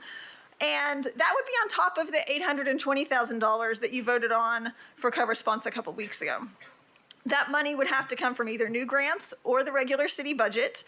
And new grants are unlikely since grant funders tend to not like to fund ongoing programs or existing programs. If you vote yes on this grant proposal today, you are essentially voting yes on adding at least another $600,000 to the city budget for KPD 3 years down the road. City finances are not unlimited, and hard choices have to be made every day as to what can be funded and what can't. When you vote to expand the co-response program, that entrenches that program and commits scarce city dollars in a way that is hard to change. I'm going to be upfront with you. HART is concerned that entrenching co-response is a strategy by the administration to prevent establishment of alternative response, or what is also known as community response. From the beginning, the mayor and her team have been saying that state funding and county funding would be needed to fund alternative response, yet we don't hear them say that about co-response. Why is that? It makes us in HART doubt the administration's commitment to alternative response. We're worried that the task force will do its work, come up with an alternative response business plan, and that the city will decide to not implement it because they think fully funded co-response is enough. In our view, if 97% of co-response calls don't result in arrests, then probably 97% of co-response calls would be more appropriately and inexpensively handled by alternative response. We don't want alternative response to fall to the wayside because co-response got a head start. We heard in the last meeting that council members support the Alternative Response Task Force and think the city can and should do both. We hope the administration agrees, but the administration's record on slow-rolling Alternative Response Task Force and KPD's lack of transparency does not give us confidence. HART would like to ask you all to make a verbal commitment today to fully fund and implement alternative or community response, just as you seem to want to do for co-response. And we will hold you to that commitment. Thank you. Next person is Christopher Winton. Christopher Winton. You'd start by stating your name and address for the record, and you'll have up to 5 minutes to address council. Christopher Winton, Knoxville, Tennessee, and 37917. Good evening. My name is Christopher Winton. I am 15 years old and a part of the Community Defense Team of East Tennessee, otherwise known as CDET Next Gen, and I'm a youth ambassador. Hello, Knoxville City Council, and thank you for the opportunity of being able to address you today. I come before you to talk about the true origins and consequences of the war on drugs, an anti-narcotic campaign that, despite decades of enforcement, has failed to address the root causes of addiction, instead of perpetuating harm and injustice, particularly for communities of color. The history of the war on drugs is rooted in racial prejudice and political manipulation. Richard Nixon's domestic policy advisor, John Ehrlichman, admitted in a 1994 interview that the war on drugs was strategically designed to target black communities in the anti-war left. As Ehrlichman said, we knew we couldn't make it illegal to be against the blacks on either side of the war, but by getting the public to associate the hippies with marijuana and blacks with heroin, and then criminalizing them both heavily, we could disrupt those communities. This admission reveals a policy that has been perpetuated in the name of justice, but which has only been led to further harm and injustice. I stand before you today still grappling with the effects. The U.S. incarcerates more people than any other country in the world, largely due to drug-related offenses. Despite similar drug use rates across racial groups, Black and Latino individuals are disproportionately arrested and sentenced. We've spent billions on enforcement, imprisonment, and interdiction efforts, but it hasn't reduced drug availability or usage. Instead, it has only increased the harm. Overdose rates continue to climb, particularly due to fentanyl and synthetic opioids, making the drug crisis even more dangerous. Along with that, there are plenty of children that are being affected by this drug crisis, mainly by displacement, and that amount of children is only rising.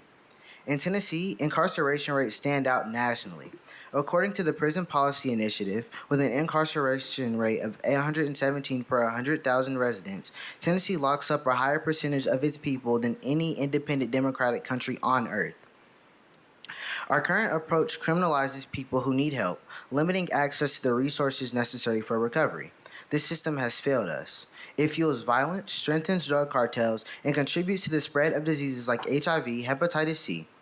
And families are torn and communities are destabilized.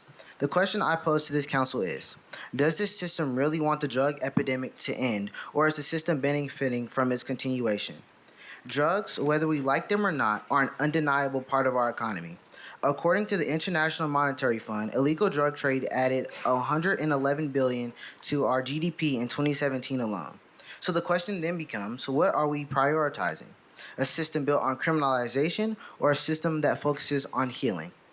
This brings me to harm reduction, a proven, compassionate alternative that meets people where they are.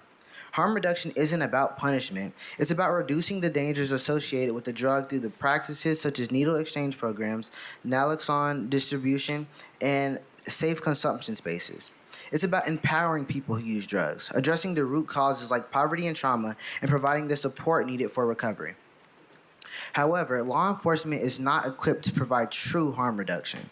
Their role is rooted in criminalization, which is fundamentally at odds with the goals of harm reduction. Too many drug users fear seeking help because they're afraid of arrest, harassment. And the presence of law enforcement and harm reduction programs often discourage those who need help, most often by accessing vital resources. True harm reduction needs to be led by those healthcare workers, outreach specialists, and people with lived experience, not the criminal justice system. It needs to be a part of a public health approach, not a punitive one. That's why I am here today asking this council to recognize that the drug epidemic is, at its core, a health crisis. We need a health-centered approach that prioritizes prevention, harm reduction, and access to treatment. Instead of continuing to pour our resources into punitive measures, we need to allocate those funds towards services that will truly make a difference: treatment, education, harm reduction, and healing. I ask one of you to submit a resolution recognizing that the drug epidemic is a health crisis and committing to the allocation of resources toward prevention, harm reduction, and accessible treatment services in mental health. We can't continue on this path of criminalization and suffering. It's time for change, and it's time for Knoxville to lead the way in creating a compassionate, effective response to this crisis. Thank you. Okay, the third person signed up to speak is Hannah Freeman. You're out of order. You're out of order. Please leave. You're disrupting a public meeting. It's time to go. Oh, Lord. The woman there on the right. Thank you. Council members, there's one more, there's a third person signed up to speak in opposition to item 11I. Hannah Freeman.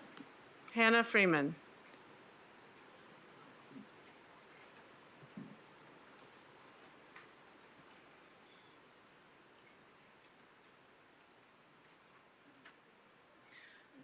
Ms. Freeman, if you start by stating your name and address for the record, and you'll have up to 5 minutes. Yeah, I was waiting for the disruption there, sorry. Hannah Freeman, 37924 currently. I'm appalled. I don't know what I showed up to tonight, obviously. I came to speak on this because this is wild, ridiculous. What you have here doesn't exist. There's no application that has been filled out. The application period closed in October. I was coming to present some of those facts. They've already been presented. I don't think you all need anything else. That's idiocracy. That's what this is. It's idiocracy.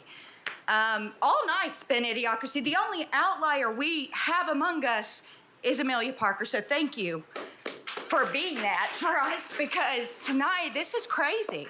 I've met with a lot of you all and talked to a lot of y'all on a personal level about the tenants union. And I'm here, KPD is all over this city council agenda tonight, right? That's not deniable, we're not hiding. And I have my grandfather is a retired KPD officer.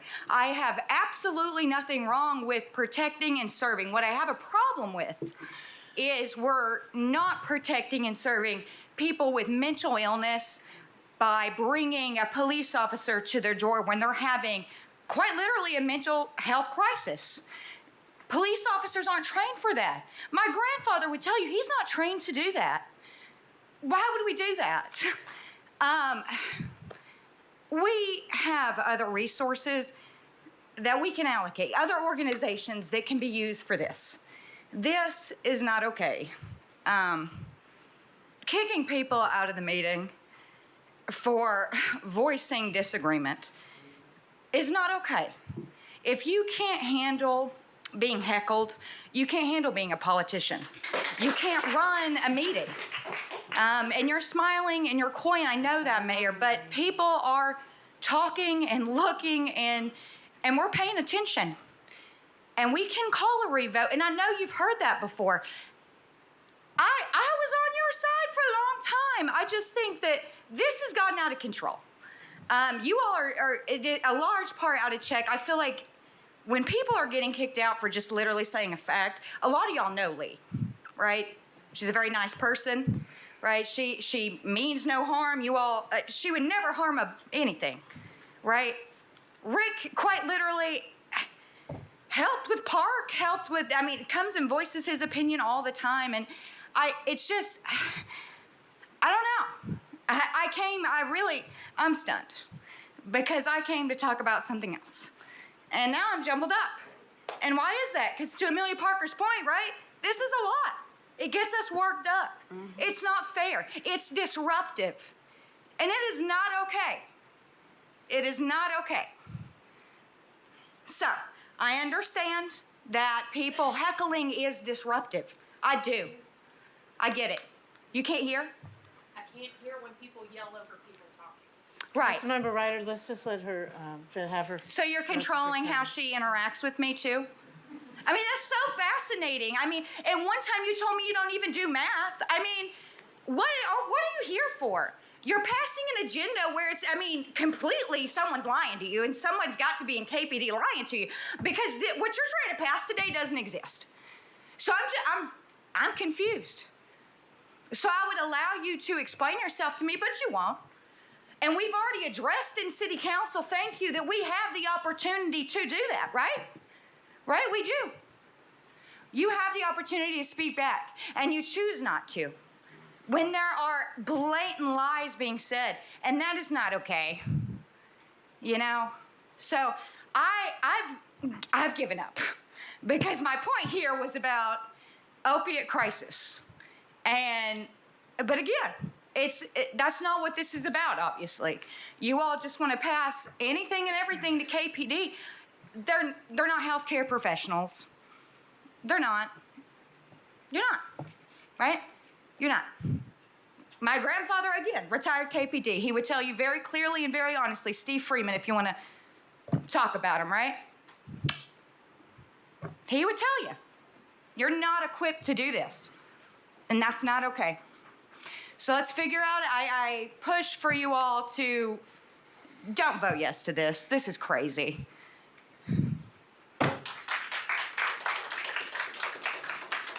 Council members, just wanted to provide a little context. First, I want to say that you did not have enough information at your last meeting.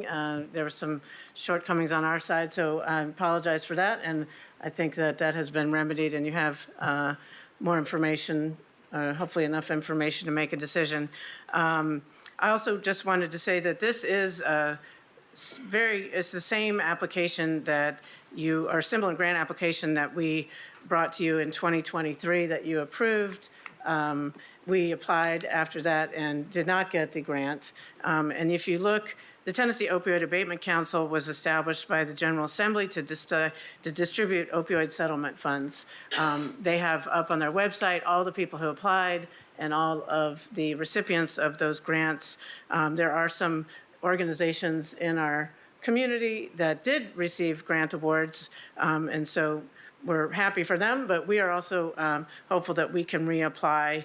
And it is true that this grant deadline did pass, and we submitted it, and should it be that council does not approve this tonight, we would withdraw that grant application, but we didn't want to miss the deadline. So, timing sometimes gets a little tight on that sort of thing. I just also wanted to say this grant would fund 3 co-responder teams, a drug diversion advocate position who would work in concert with the co-responder unit and the drug-related death task force to conduct follow-ups with individuals and their families impacted by the opioid epidemic.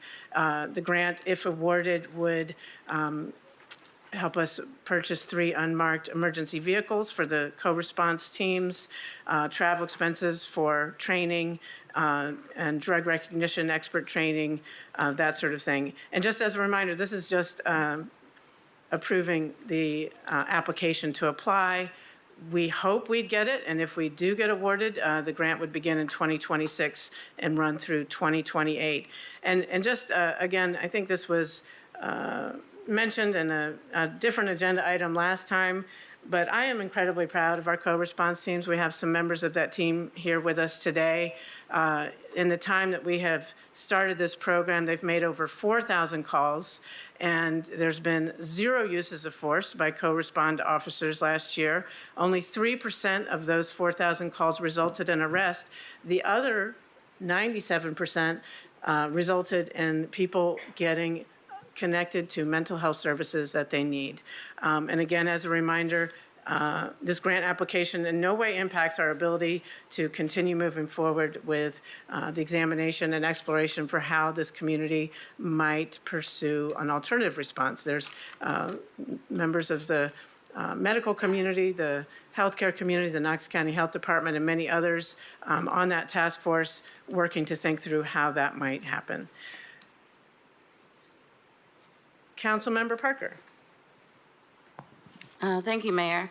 I want to reiterate something said by Elizabeth Rowland, who spoke during public forum. And then, could you bring your handouts out, actually? And if we could pass those around so that we could go ahead and have that. Who can I give this to pass around? Thank you so much. Yeah, awesome.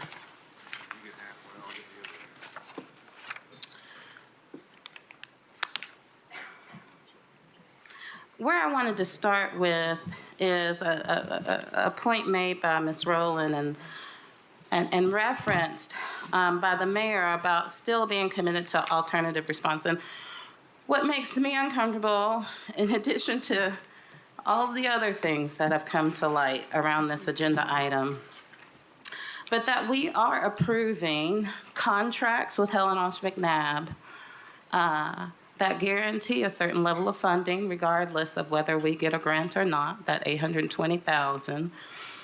And then here, well, in our last meeting, we approved that $820,000 contract to expand to 6 teams. Even though we've only been able to maintain 4 teams consistently since October of 2024. The Helen Ross McNabb grant expands it to 6 teams, and now this grant would expand it to 7 teams.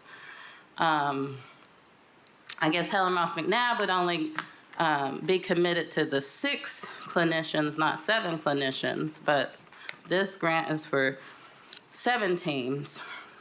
And it's concerning that the language in the grant, just like the language in the contract, insinuates that city dollars will be provided even if this funding is not available. Whereas with alternative response, the conversation has been completely different. And there has not been that same commitment from the city to commit city dollars even when grant funds aren't provided, to commit city funds even when the county and the state aren't providing funding. And so I want to reiterate the same request that was made by community members. We should not have different commitments. If what you are saying, what I'm hearing from my colleagues, what I'm hearing from the mayor, is we can do both, we can remain committed to both, we can move both forward. If that's the case, let's make the same commitment financially. Let's say that we are going to work to see how we can bring resources together to support this work. But if those resources aren't realized, we have city funding that we are going to dedicate to alternative response because we see a need and we're dedicated to it.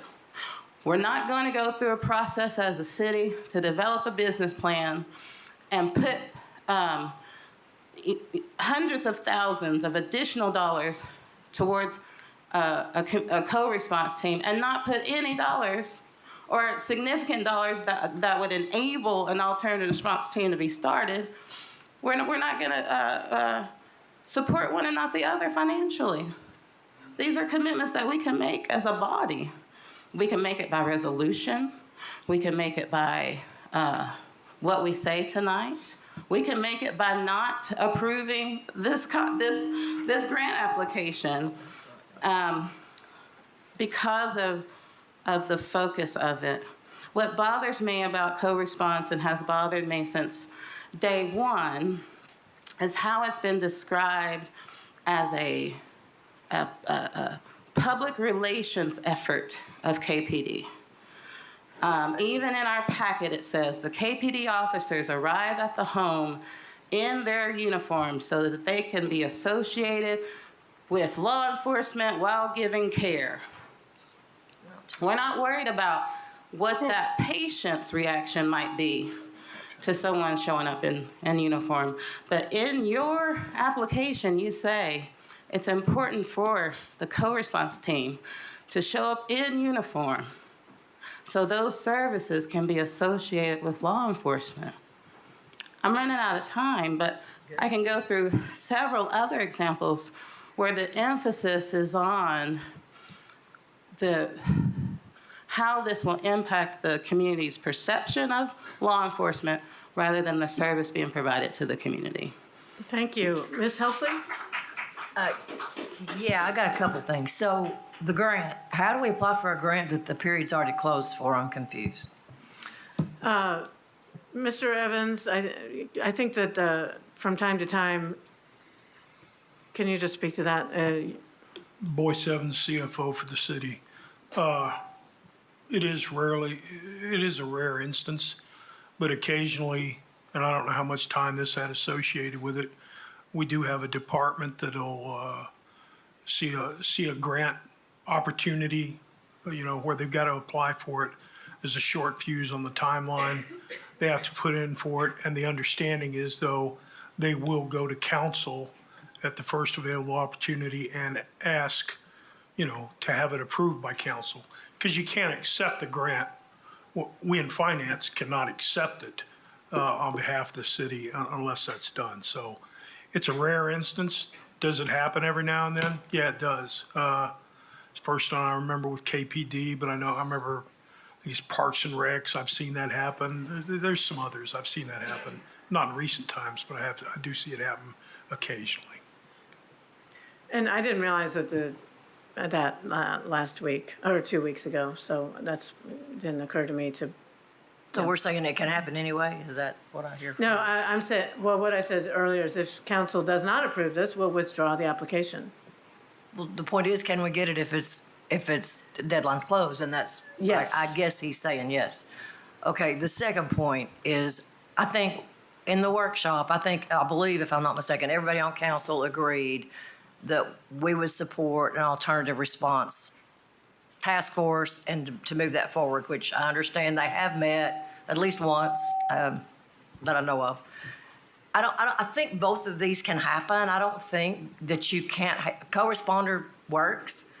And I wish we had some people who actually worked KPD, who actually were here to tell why they do that work. Because they're not doing it because they're the big bully cop next door, and I know that to be a fact. There's things in their life that have happened that have made them volunteer and say, I want to do this work, whether it be addiction in their own family or suicide or whatever it may be. But we can do both of these, and there's a need in this community, and I don't understand why we have to fight about both of them. So I'll vote for this, but I also hope that the Alternative Response Task Force gets their work done, and we can do that too. Thank you. Councilmember Roberto? Thank you, Mayor. I think, just kind of piggybacking on what my colleague, Councilmember Helsley said, I think we've all verbalized that, but we've also voted for it. Right. We had a resolution that said that we feel like we need to provide long-term psychiatric hospitalization unit or units to serve low-income and uninsured individuals. that we need an alternative response program that provides community-based response for individuals experiencing a behavioral health crisis, that we wanted to expand the co-responder team to 24/7, among other things. And so we've not only vocalized that multiple times, we've also voted on it. You know, when we're talking about people in crisis, and I mentioned this in a different item last time, but you know, for some of you who weren't here then, this is a very serious issue. We have 1 in 5 people living with mental health conditions, and 50% of us will experience a diagnosable mental health condition during our lifetime. The discussion we're having today is about a judicial diversion, and we have more programs than just the co-response program that have been doing that. So, for instance, I think it was in 2019, we started the BHUC, and that's diverted between 1,500 and 2,000 people from the judicial system since its inception. Now, we've also got the co-response team. Now, the teams that we've already got, we've had 4,000 calls, 97% of them, you know, got connected with care. They didn't go through the judicial system. That's, you know, 3,800 something people.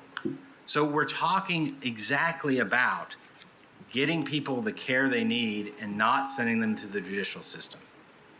And so what I wanted to ask the chief about was if he could just take a minute and talk to us about his vision for co-response and what we're really trying to accomplish. Sure, thank you. I'm very, very passionate about this program. I believe it's, I really do believe this is the future of law enforcement. And you're exactly right. You know, we're so blessed here. When I came here 2.5 years ago, you know, we have a co-responder program. We have BHUC. We now have the Empath Center. And, you know, prior to that, law enforcement officers didn't really have a whole lot of tools in their toolbox to be able to respond to these calls. It's either move the person along or bring them to jail. And so we now have these, you know, multiple different options to be able to really help people out. And you can see from here, we have less than 3% of the people end up in jail. 97% of them end up with some other alternative. And to me, that is just so powerful. And for the vision of the program, I'm very passionate. I believe in this. If we do get this grant, this will allow us in 2026, 2027, and 2028 to actually expand to 9 teams. We would go from 6 to 9 during that period. And I would hope after that, if the city wanted to fund that, I hope that they would see the need for that and the city would want to fund that. And ultimately, I want us to be able to grow to being able to have a district-based model which aligns with the way we do problem-solving policing, where our district officers get to know the people, the community members in their district, and have either 24/7 coverage or pretty close to it. There's some, debate whether we need people from 4 a.m. to 6 a.m. We may not need that, but pretty close to 24/7 coverage. I believe that if long-term, if the city wants to invest in that, I believe that will pay for itself 100-fold in being able to give much better outcomes for our community. Thank you. And this, if you expanded from the 6 teams to the 9 teams, I mean, that could be as many as 5,000 additional diversions that we're talking about over that 3-year period of time. So I think that's really an important piece as well. It would be, and the beauty of of going from 6 teams to 9 was that would be the threshold that we would need to cross to get to a district-based model. So right now, our co-responder teams, they work citywide. Going to 9, they would be assigned to each individual district. Okay. And I'm going to run out of time, but what I also wanted to say is that when we're applying for grants in the future, and I know that there was time was of the essence, you had to apply for it right then, I get that. But we need to be notified as council that that's going on, and we need to more quickly get to the point where we're bringing this up in a meeting. We don't want to be, standing in the way of going for a grant. I don't think anyone in here wants to do that, but we need to get out in front of that a lot sooner. So next time, I hope that's what we'll end up doing. Thank you, Councilmember Roberto. I apologize, and that's an oversight we'll try to avoid in the future. And if I may, so what happened with that we were made aware of this at the last minute, and like Boyce said, that does happen. Doesn't happen very often, but it does happen. And at the time, that was around Christmas, and I think that was not that last meeting that we had, and then the one after that was the Axon contract. So that's how we ended up here, but we absolutely will notify you all in the future. Vice Mayor Smith. Thank you, Mayor. I just want to, a lot of my colleagues addressed a lot of my thoughts. I share a commitment of the resolutions we made, which created the task force for alternative response. It appropriated money for the task force, and there's not a grant to apply for using a program that doesn't exist yet. So, Ms. Rowland, I hear your concerns, legitimately so. I take the task force work very seriously and expect the result of that comes before us. So it's impossible for us to apply for funding for a grant or for a program that doesn't already exist. With respect, I can agree and disagree with many of the sentiments that were said tonight. I think the co-responder program itself is a recognition of, Ms. Freeman, your comments or concerns that police can't do everything. And I think the co-responder unit is actually a response to that. And so would the alternative response program theoretically be that recognition that police can't do everything. So I want to commend, though, the police officers who are supporting the master's level clinician, social workers that are actually doing the work. So for the KPD officers who go alongside them to support their work with the end user, and I applaud your work and thank you for that. So it requires a bit of humility and a bit of just recognition of where limitations are for different skill sets, and you all add value to the mix as well. So I just want to, while I understand this doesn't, not everybody's going to agree with this, but 2,000 of these calls over the past 2 years were about suicidal ideation, and those people didn't commit suicide. That is a form of harm reduction. It's not every form. And so we don't have to solve every form with this, just like council members that have referenced this. And Chief Noel, I appreciate you giving the catalog of all of the investments that this council has made over the past 4 to 5 years, BHUC even longer, the empath unit, all of these things play a role. They don't solve all the things, but they play a role. And so I think the co-responder unit, if you look at 4,000 calls, half of them are suicide prevention, 97% of them are jail diversion, and at least half are followed by a caseworker. This is meeting people where they are in that moment. It just is. And so there's a lot of data to prove it. It's never going to be perfect. I don't know a service that KPD offers or that any department in this whole community offers that's perfect, but it does play a role and it does save lives. We have applied for this grant in the past. I do think it's a misstep that it's been acknowledged that the grant application deadline has already passed. I believe Mr. Brace or Mr. Swanson, there was a time where we separated approval, I believe, for application and receiving of funds of grants. Didn't we used to separate those approvals by council, and now we've consolidated those into approval of application and acceptance? There have been times when that occurred. That was not the usual process for doing it. The usual process for doing it was approve both application and receipt. At the same time? At the same time, Okay. just All because right. it's more efficient to do that. Okay. But there have been times in the past. But doing so when after it the was fact separated. doesn't put the city in any liability in terms of legal jeopardy? Oh, no. If you don't, if council does not approve. Right. I mean, doing so after the fact of the application deadline doesn't put the city at any legal risk? Not if we don't take the funds. Okay, thank you. I guess I just wanted to kind of put a pin in. The work continues. This is another extension of this. My understanding is that this is supplemental to the funding that we approved for McNabb. It is related, obviously, because it's the co-responder unit, but it extends to that both in years of service and people and capacity. and a general approach. So this is building on what we have evidence for is working and playing a role. So I'm happy to support this because it is extending suicide prevention to thousands of people in our city. But if you say nothing else, that's what this is doing. And the evidence is there for the past 2 years for that. So that's positive, and I'll be supporting this. Thank you. Councilmember Singh? Thank you, Mayor. I have thought about this one long and hard, and my catchphrase, I think, is that police are not social workers. Yet, you continue to get phone calls like that. I have a question between Chief Sharp and Chief Noel about procedure. If there is an overdose, what is that procedure, and what would be the difference? When would the call be a call for the co-responder with a drug situation going on? Well, I'll jump in first. Overdose is a medical call, and we all go. Normally it's, AMR, but, we want to try to get there as quickly as possible to be able to provide help.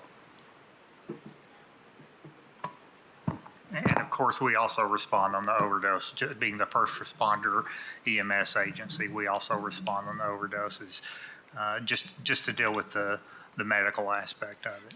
So when you do respond and there are drugs present and people using, how do you approach that? Well, our police officers, they're still police officers, right? But that's not normally something that we're focused on. We're really focused on rendering aid and being able to help people out. Because that's a concern, and I've heard that the police officers have not been arresting people during those life-saving interventions especially. So last week I was absolutely no on this. The idea of the police department being a prevention service department just didn't make sense to me. Where I've been leaning now is that people do call you. So we have to have a better response than we've had. So yeah, that's where I was leaning, is that people will call for services that the co-responder model will be better able to handle than police officers would. But I'm going to abstain on this vote because the application's already been put in, so I'm not sure why my opinion matters. Councilmember Parker, and then Mackenzie.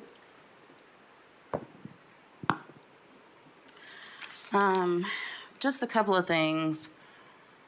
When referring to the co-response teams as providing judicial diversion, I feel like at the outset we're already criminalizing people in crisis. We don't know, what the situation is of the calls. A lot of the call data that we're seeing could be handled by an alternative response team and does not seem to need a police officer there. Only 3% of the calls have resulted in an arrest. I have not heard any justification for a need for KPD officers to be present. I haven't seen a justification for a need for co-response versus alternative response. I am not a supporter of co-response. I'm, willing to hear others who are appreciative of the program.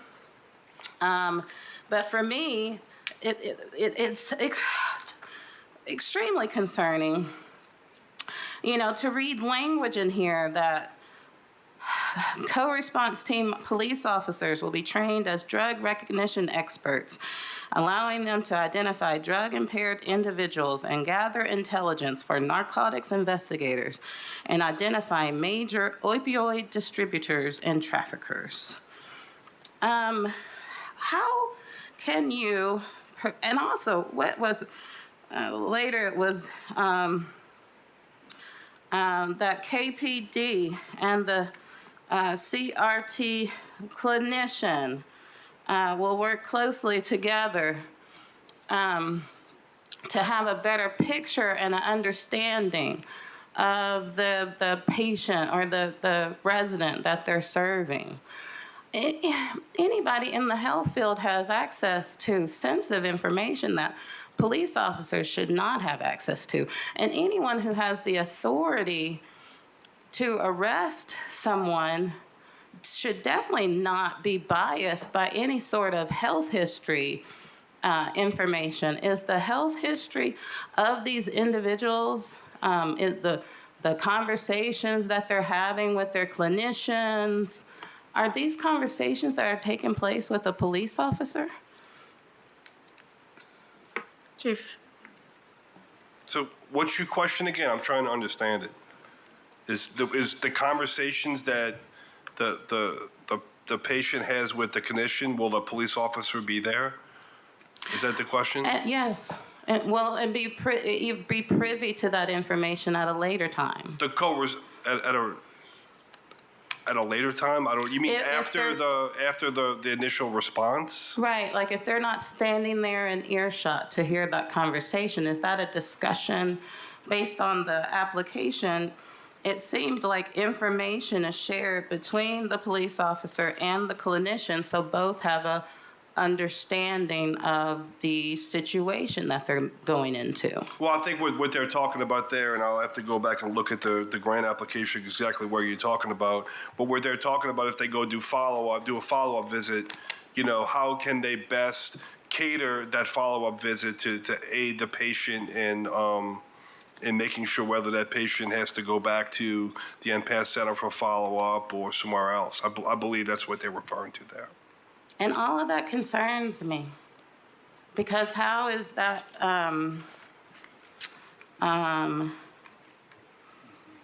not in conflict with our goal of some sort of diversion? We are bringing the criminal justice system to people's doorsteps every time we send out the co-response team. Are we not? Is that officer not still have discretion to make arrest as a part of that team? I believe the data speaks for itself. We have less than 3% of the calls that we've gone on, we've made arrest on, and I'm very, very proud of that. And I can't even imagine what follow-up, what could be said to these folks. Is this like a carrot and a stick approach through the co-response team? If you allow us to have these follow-up visits, then we won't, you won't have to face these criminal charges. Is it a carrot and a stick program? No. It is not. Ms. Parker, I'm going to go on to your colleagues who have their lights on, Councilmember McKenzie and then Councilmember Fugit. Thank you, Mayor. So Chief Noel, just yes or no question. So have we already submitted the grant application? Yes. Okay. Is there a possibility that it could be rejected? That we will not be awarded this grant? Absolutely. Okay. And so thank you for that. So the next question that I have is, as it relates to the task force for alternative response, when is the next meeting of that? I don't think any of us are aware of the next meeting. Has the next meeting been set for the task force for the alternative response? Yes. Ms. Rowland, do you know, you're on that task force, so. I'm not personally on the task force. There's 3 other members of HEART that are on it, and I don't know. I can check in my planner and see if I can find it. I think Moira told me. If you give me 1 second. That'll be fine. Chief Noel, is there a member of KPD on the task force? Chief Brian Evans. Okay, Chief Ryan's on there. And at this point, just in hearing the conversation, it's hard for me to, I'm sorry, go right ahead. Do you have The meeting is this Friday. Oh, okay. No time and place? Is it open? Is it an open meeting? The meeting is on Zoom. Do you know what time? Yeah, it says. I don't know what time either, but I can try to text someone and find out. Okay, thank you. We could get that information. I think that would be helpful. I'm of the opinion that the model has been fairly successful to this point because of the diversions that have happened. I also see a need for alternative response. And what I'd like to see is, again, the task forces only had one meeting. Probably in one meeting, you can't make a lot of ground and determinations, but why could not they exist and coexist in the same space, if you will? So maybe at the end of this task force, there could be a pilot that works in tangent, because again, these calls would have to be triaged through either 911, 311, someplace that would be that would centrally be accessible, more than likely no more than 3 digits, because when a person calls it, there is some type of crisis that's going on. So do you have some additional information that you'd like to share? It's at 9 a.m. on Friday. And is it open? Yeah. Mr. Brace, could you speak to that? Let me jump in. So the United Way is our facilitator, and it was very intentional to drive that over to an entity and depoliticize this discussion, to let professionals, including Hart, they have 3 individuals, volunteers, that are rotating through. Okay. So the United Way, I need to check with their team, but they were not planning on making this open. They wanted to have discussions where people could do it in a non-political environment without big crowds, without pressure, and that was the goal. And so unless you've got other information, that was our discussion with the United Way, was to try to provide some insulation, blue ribbon committee to evaluate it and bring something back to both city council and county commission as requested by this body. Thank you for that. And Just a correction. I'm told by Brittany, one of our members on the task force, that it's in person at the United Way and it's not open. okay, and that's understandable. I get that, because there is a lot of work. What is the timeline, if there is one, of when this work, we should have some semblance of what that would look like and what's being proposed? Yes, ma'am. So the contract was 12 months, and there's an additional 6 months. I'd have to go back and read it, but they feel comfortable that they will get this work done in that next 6-month window, and we'll report back again. I think the sequence that Mayor Kincannon and I have talked about is it would come in to both City Council and County Commission and explore the idea, Vice Mayor Smith, of a joint workshop to hear those results. And that's the plan. So we hope to have it in 6 months, but let me get you an exact date on the contract. No, that would be great. And then Chief Noel, based on what your familiarity is with alternative response, I know that you're very familiar with the co-responder team. Do you see a possibility that there could be coexistence? I'm not tremendously familiar with alternative response. I've spent some time in Denver, and I've seen the programs that they have there. And one thing that I've seen, spending some time in Denver, is they have, regular law enforcement like we have. They have CIT trained law enforcement. They have co-response, and they have, I'm not sure what they call the alternative response, but they have a version of that. And, from talking to them, like when a call comes out, normally like everybody goes, and they're used to working very closely together. And one thing that I will say is that, there's a need now for us to be able to provide these services, and we're doing it now. And I'm very proud of the work that our team is doing. Knoxville was just selected by the Office of Violence Against Women for our co-responder program to be a mentor site for other agencies to come learn how to do this. We just found that out last week. So we absolutely have a need here. And I'm really proud of the men and women who are doing this work. Every one of our co-responders from the KPD side are volunteers. And I'm very, very proud of that. They step up, volunteer to do this work because they want to help people. Thank you. Councilmember Fugit? Thank you. Just a couple of comments. I do intend to support this because I remember at our workshop way back when we started talking about this, the big barrier is right now, when people are in crisis, they call 911.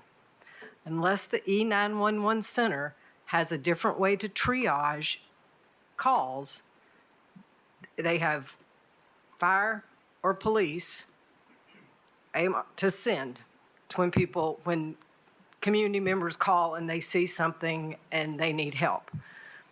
What I would say is this is a far cry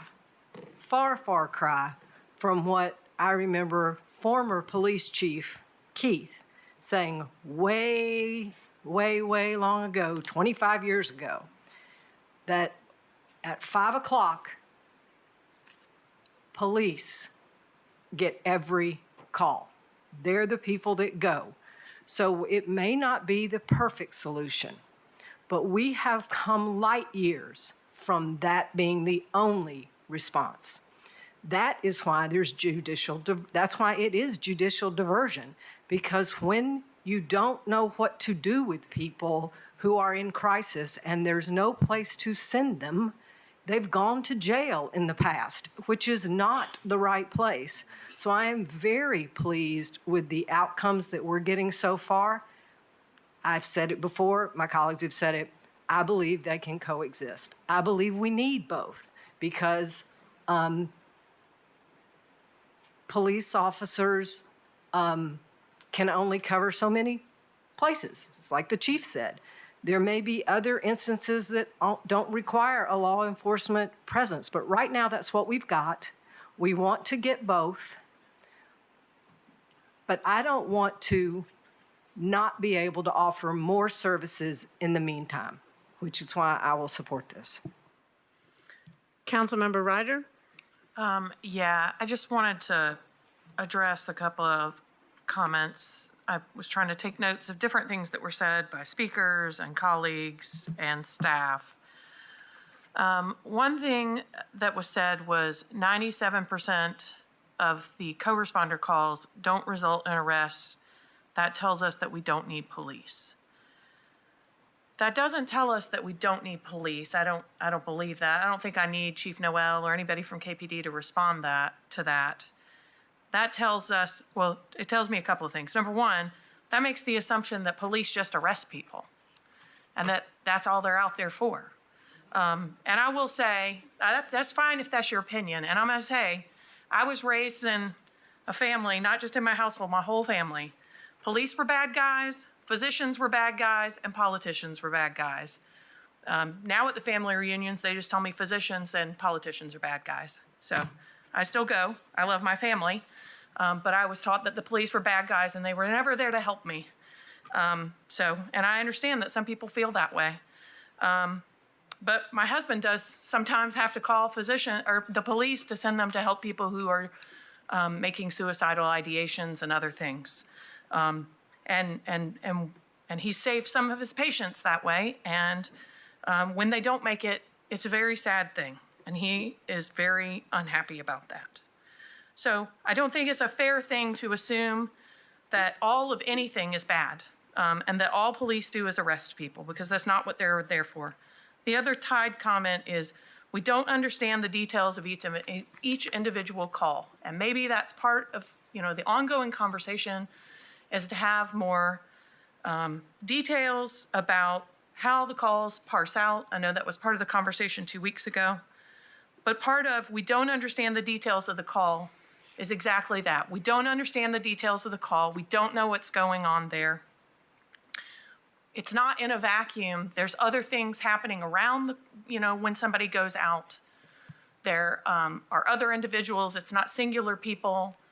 I believe what we learned 2 weeks ago when we talked about this is some of the calls are domestic violence, and some of them involve children, and some of them involve other family members, and some of them involve outside people. So to assume it's one person with one problem, I don't think, Chief Noel, that's a correct assessment, right? Sometimes it's multiple people, could be a crowd, and there's things that one person on the co-responder team may be dealing with, and the social workers dealing with other aspects of it, and the police presence there enables them to deal with one thing. The one exciting thing about this job is every call is completely different.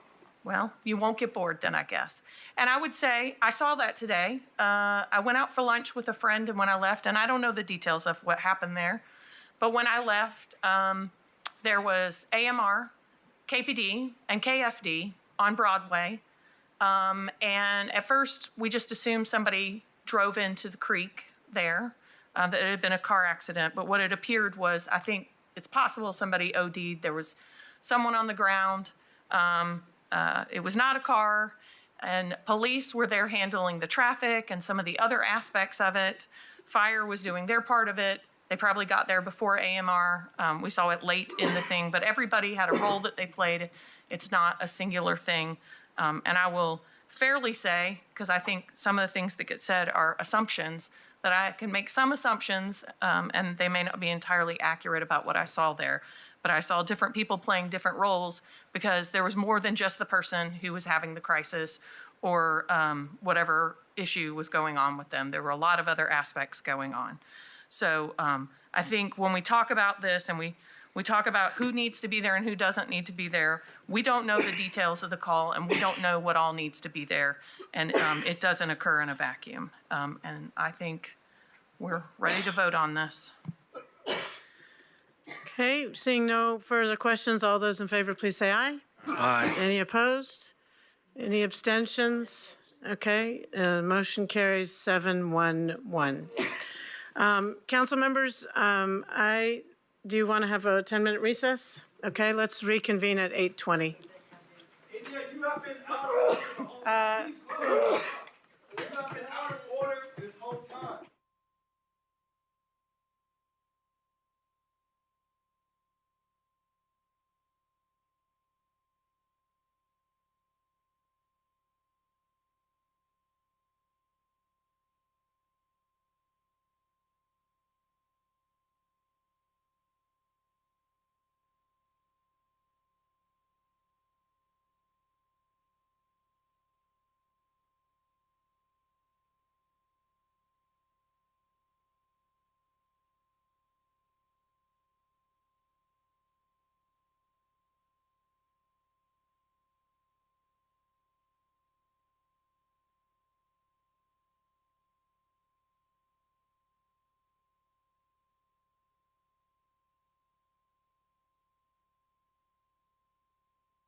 Okay, council members, we have a quorum and recess is over and we'll reconvene the meeting.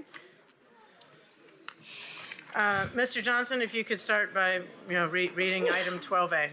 12A is an ordinance to close a portion of O'Neill Street abutting the north side of City Block 19442 and authorizing the mayor to execute quitclaim deeds to the adjacent property owner's 5th district. Motion made to approve and seconded. Any questions or discussion? Seeing none, all those in favor, please say aye. Any opposed? Motion carries.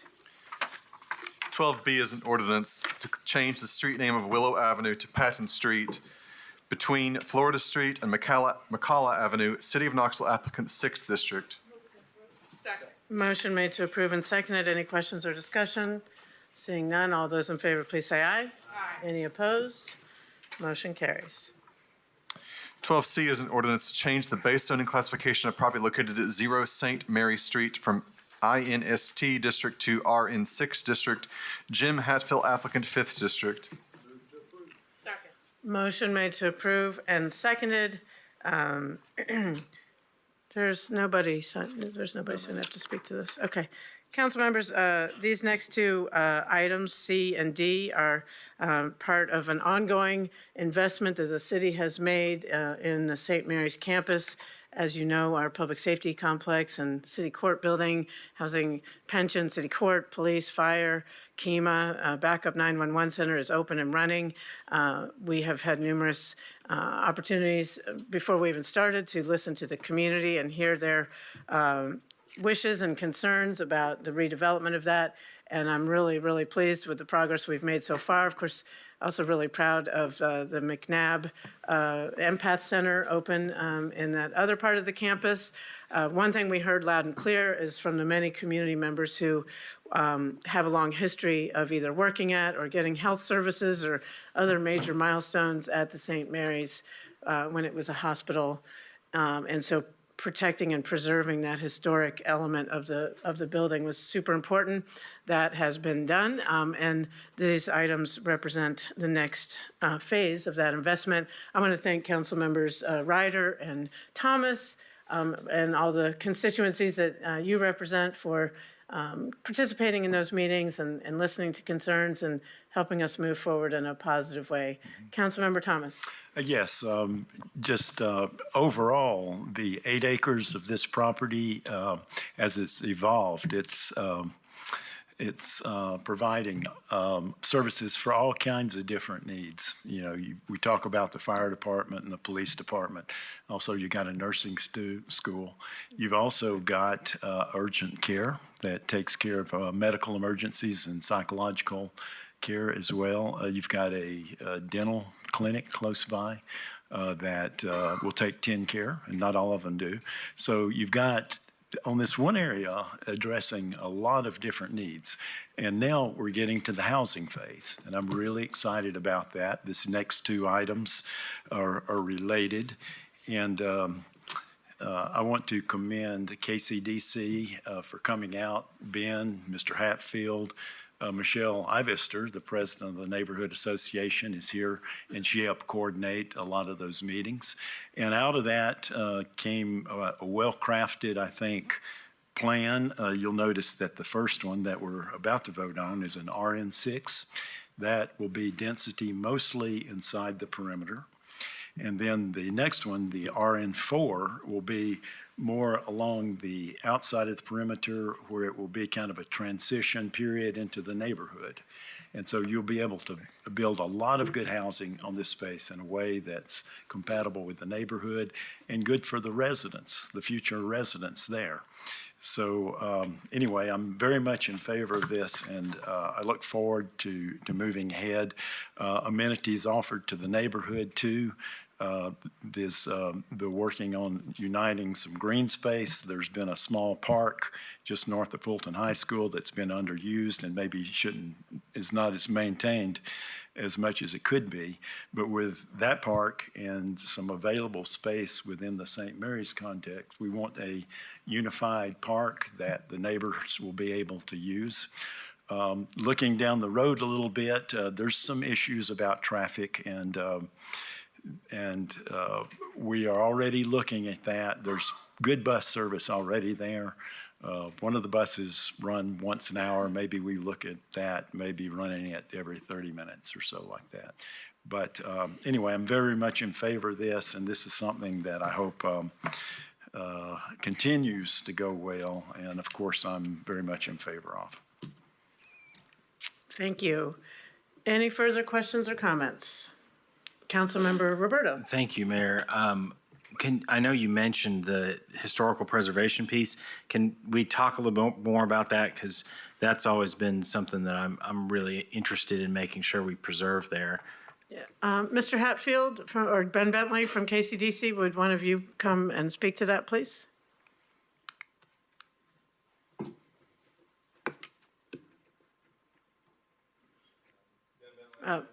Microphone, yeah.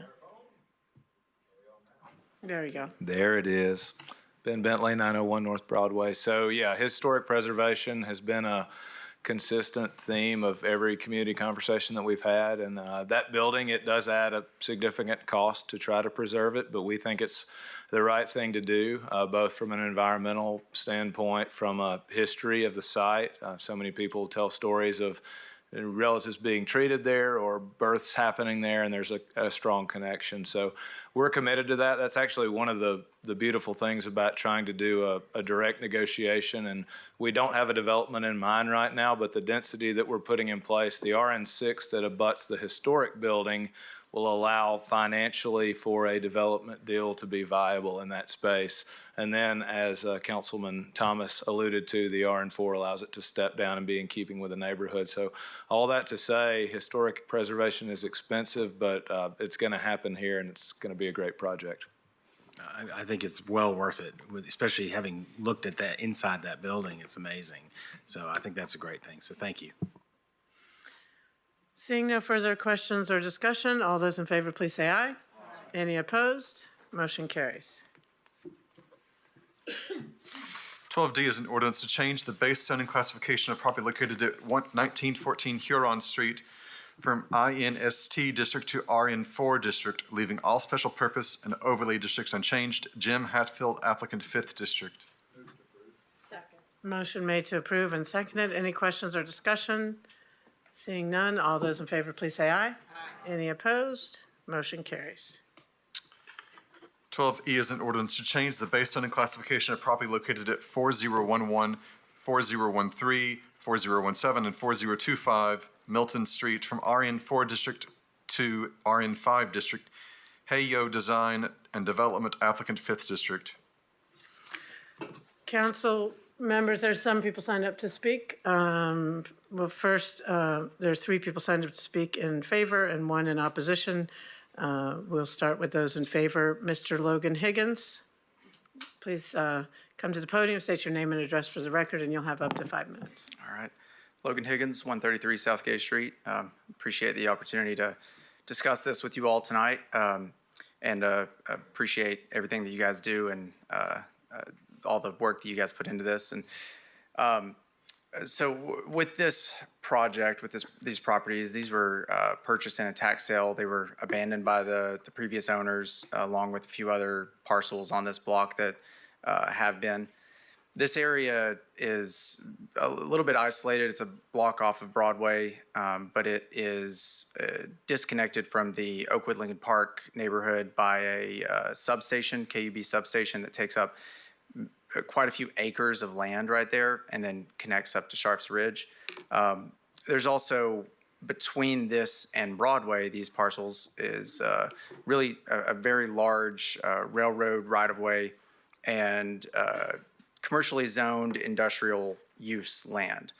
So the reason for the request here is when we started looking at what would be possible at this site, the RN4 currently allows up to 11 multifamily units or 7 townhouse units if they were all combined as it is.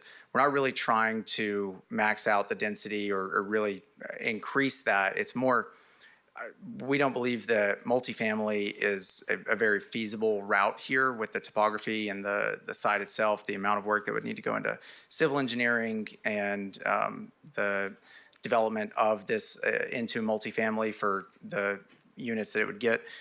Instead, we're looking at doing duplexes and maybe townhouses, but really focused on the duplexes. And our goal is to be able to keep the 4 parcels, historically legal parcels, how they are, and put duplexes on them. Unfortunately, RN4 requires a minimum of 7,000 square feet in order to do a duplex on a parcel.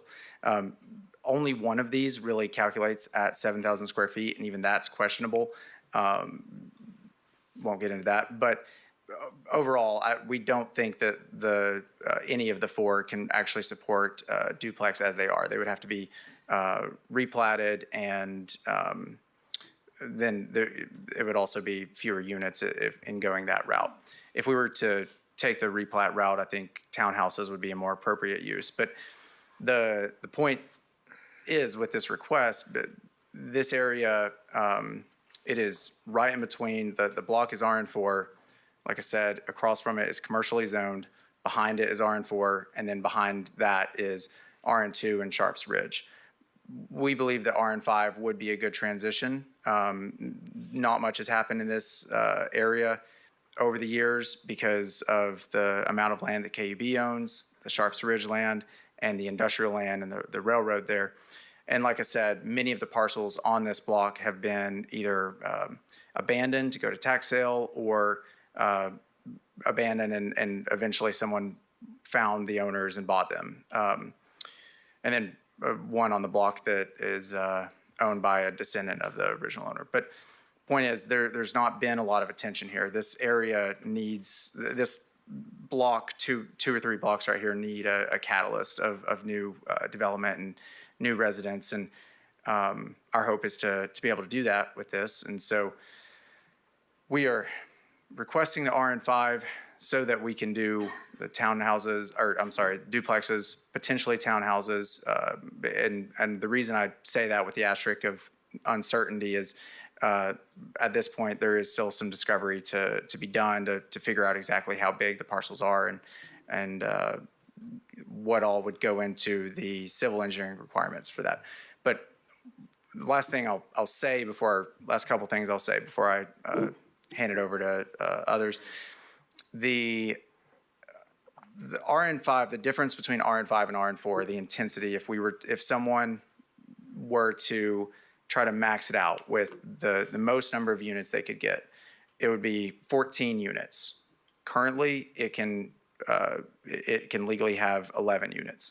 So that's only an increase of a potential 3 units with that. If this were missing middle, which TDR overlay happens just block and a half over, it would be allowed 20 units. So in this instance, RN5 is a less intense and less dense use than missing middle. Right on time. Thank you. Thank you. Next person signed up to speak in favor of item 12E is Ellen Zaviska. Ms. Zaviska, if you could come to the podium, state your name and address for the record, and you'll have up to 5 minutes to address council. Thank you very much. Ellen Zaviska, 3118 Fairview Street. I will certainly keep under the 5-minute limit, especially since my phone battery is about to die. So this may be a very brief comment. I appreciate the opportunity to speak to you tonight. I'm here on behalf of Yes Knoxville. We are a nonprofit focused on increasing opportunities and options in our community in terms of both transportation and housing. I want to speak in favor of this rezoning for a few reasons, including affordability, equity, and environmental protection.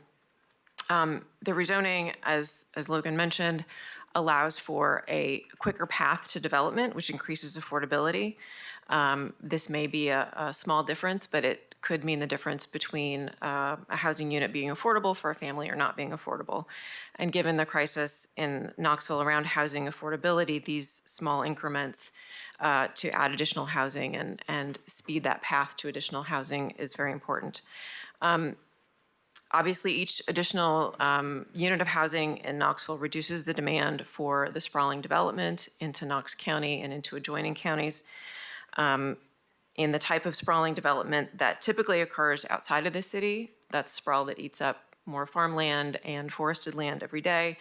The housing units, the 8 to 11 or however many housing units end up being developed here would take up probably 3 to 4 acres of land in another location. Finally, I'll address the idea that I know there are folks who would prefer to see additional housing density primarily along our major corridors. That is an idea that I'm going to push back on gently for a couple of reasons. One is related to air pollution. The major corridors in our city are where particulate matter from cars is most concentrated. And I strongly believe that folks who rent or who don't want to live along those corridors deserve access to homes in lower pollution parts of the city and not just along the major corridors. Another reason relates to affordable home ownership. The large housing complexes that occur along the major corridors are typically apartments, and apartments are very important. They're an essential part of the mix, but they're not typically an avenue for home ownership, whereas these smaller scale developments, duplexes or townhomes, are sometimes an opportunity for affordable home ownership, which is important in our community for building family wealth. Attached housing, townhomes, and duplexes are typically more affordable than single family, especially when new construction is involved. And to my mind, this is an equity issue, and that we should make homeownership available to as many people as it can be. And for those reasons, we support this project. Thank you. Thank you. Last person signed up to speak in favor of item 12E is Drew Harper. Mr. Harper, if you could come to the podium, state your name and address for the record, and you'll have up to 5 minutes. Thank you. I'm Drew Harper of 4318 Washington Pike, apartment number 101. Thanks everyone for sticking around to hear me talk about housing. I am also here with Yes Knoxville. I'm Vice President of Yes Knoxville. I strongly voice my support for Planning Commission's recommendation to rezone these parcels from RN4 to RN5. As has previously been said, this is the difference of 3 additional homes. That's it. 3 additional homes. That is what we're talking about. We have an acute housing shortage. According to Knox News report published in November of last year, this quote, the city needs 6,000 to 8,000 more housing units by 2029 to meet demand and undo years of underbuilding. Should council vote to deny this request, the end result will be 3 fewer homes, which is a small portion of 6,000 to 8,000. That's what we're talking about. We're talking about 3 additional or fewer homes. Should we, as a city, allow more homes to be built? Or should we spend time and energy and, as everyone here has tonight, bureaucratic twists and turns to limit local home building? We know that a more compact, sustainable development pattern reduces carbon emissions per capita. We know that traditional building patterns result in reduced costs of public resources per person, sidewalks, sewers, KUB fiber lines, first responders, roads, schools, all become cheaper with density while adding to the tax base at the same time. Fiscally, density is a win-win. We know that building neighborhoods where more people can live close to friends, neighbors, closer to their workplaces, closer to shops, churches, schools, as this project is, and parks, which this project definitely is. We know that this leads to better mental health outcomes, better physical health outcomes, walking, it's good to walk, less time spent stalled in traffic. We know that strong infill neighborhood development where people are prioritized over cars is crucial toward making progress to our Vision Zero goals. In his 2024 DNC speech, former President Barack Obama said, quote, if we want to make it easier for more young people to buy a home, we need to build more units and clear away some of the outdated laws and regulations that have made it harder to build homes for working people in this country, end quote. What does that mean? What do we think it means? Clearing away outdated laws and regulations that make it harder to build housing in this country. Is it a thought, a vibe, a feeling, a plan, concepts of a plan? I think what it means is this work that we can do on the municipal level, outdated laws and regulations that have made it harder to build. That's something we can do. No one in this room can save the Department of Education. No one in this room can save our ACA subsidies, which I'm currently at risk of losing. We cannot make sure our foreign aid continues. We cannot do any of that stuff at the national level. But what we can do is build a healthier, more livable, more sustainable Knoxville. And unlike a lot of the other things that we discussed tonight, saying yes to this costs nothing. That's the end of what I wrote. But I love Knoxville. Living here has afforded me social and economic opportunities that have led to the quality of life that I have today. I want to welcome as many people as possible into Knoxville, and the way to do that is to build homes. And again, this project, we're talking about 3 additional homes.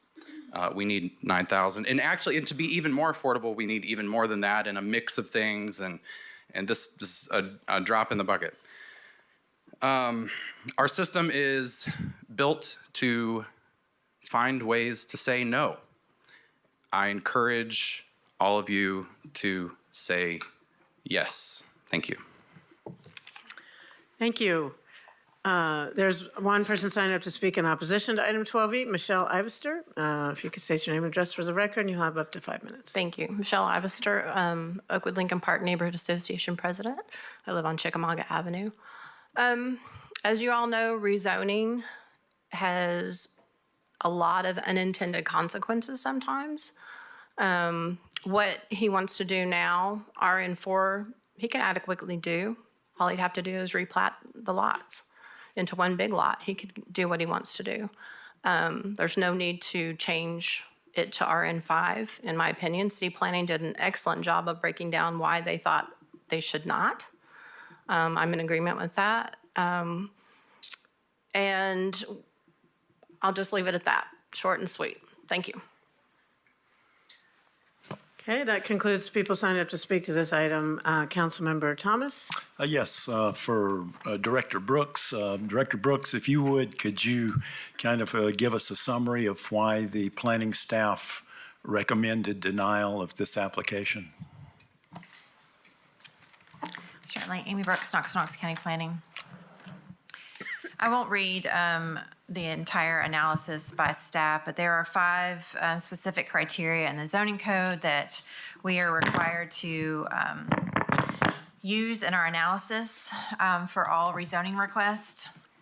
And the first one is the proposed amendment is necessary because of substantially changed or changing conditions. Planning staff found that there were no significant changes in this particular area. Number 2, is it consistent with the intent and purposes of the code?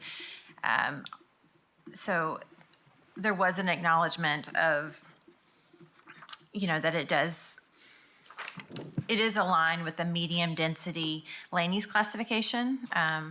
For this particular area, there was an analysis done related to where it was located in terms of North Broadway, acknowledging that it is separated by a railroad facility, so it does isolate Milton Street from the commercial development. The property does not meet the intent of the RN5 district as is located isolated area devoid of medium density developments. It is not a transitional area despite its proximity to North Broadway due to this railroad right-of-way. And then there was a discussion about the existing RN4 district, and now it does allow similar uses to the RN5, so it's not that different. And then number 3, the primary difference between RN5 and RN4 district is the intensity of the multifamily and townhouse developments allowed by right. That's already been discussed. And item 4, again, just acknowledging that it is a medium density designated area, RN5 is allowed, but the allowable minimum lot sizes in the RN5 could allow more intense development than is permissible by right and potentially lead to a development that was not in scale with the adjacent lower density large lot residential developments. And then item number 5, acknowledging that CAT is in close proximity, but you might be challenged to get there because of the lack of pedestrian facilities in this area. Okay, thank you very much. And I was impressed actually with the detail of your staff. I know that area very well, and the detail was really good. You noted that there were narrow and uneven width of the street. There are no sidewalks. See, there was one other problem. Oh, there's a railroad crossing between that and Broadway. So this is not on a corridor.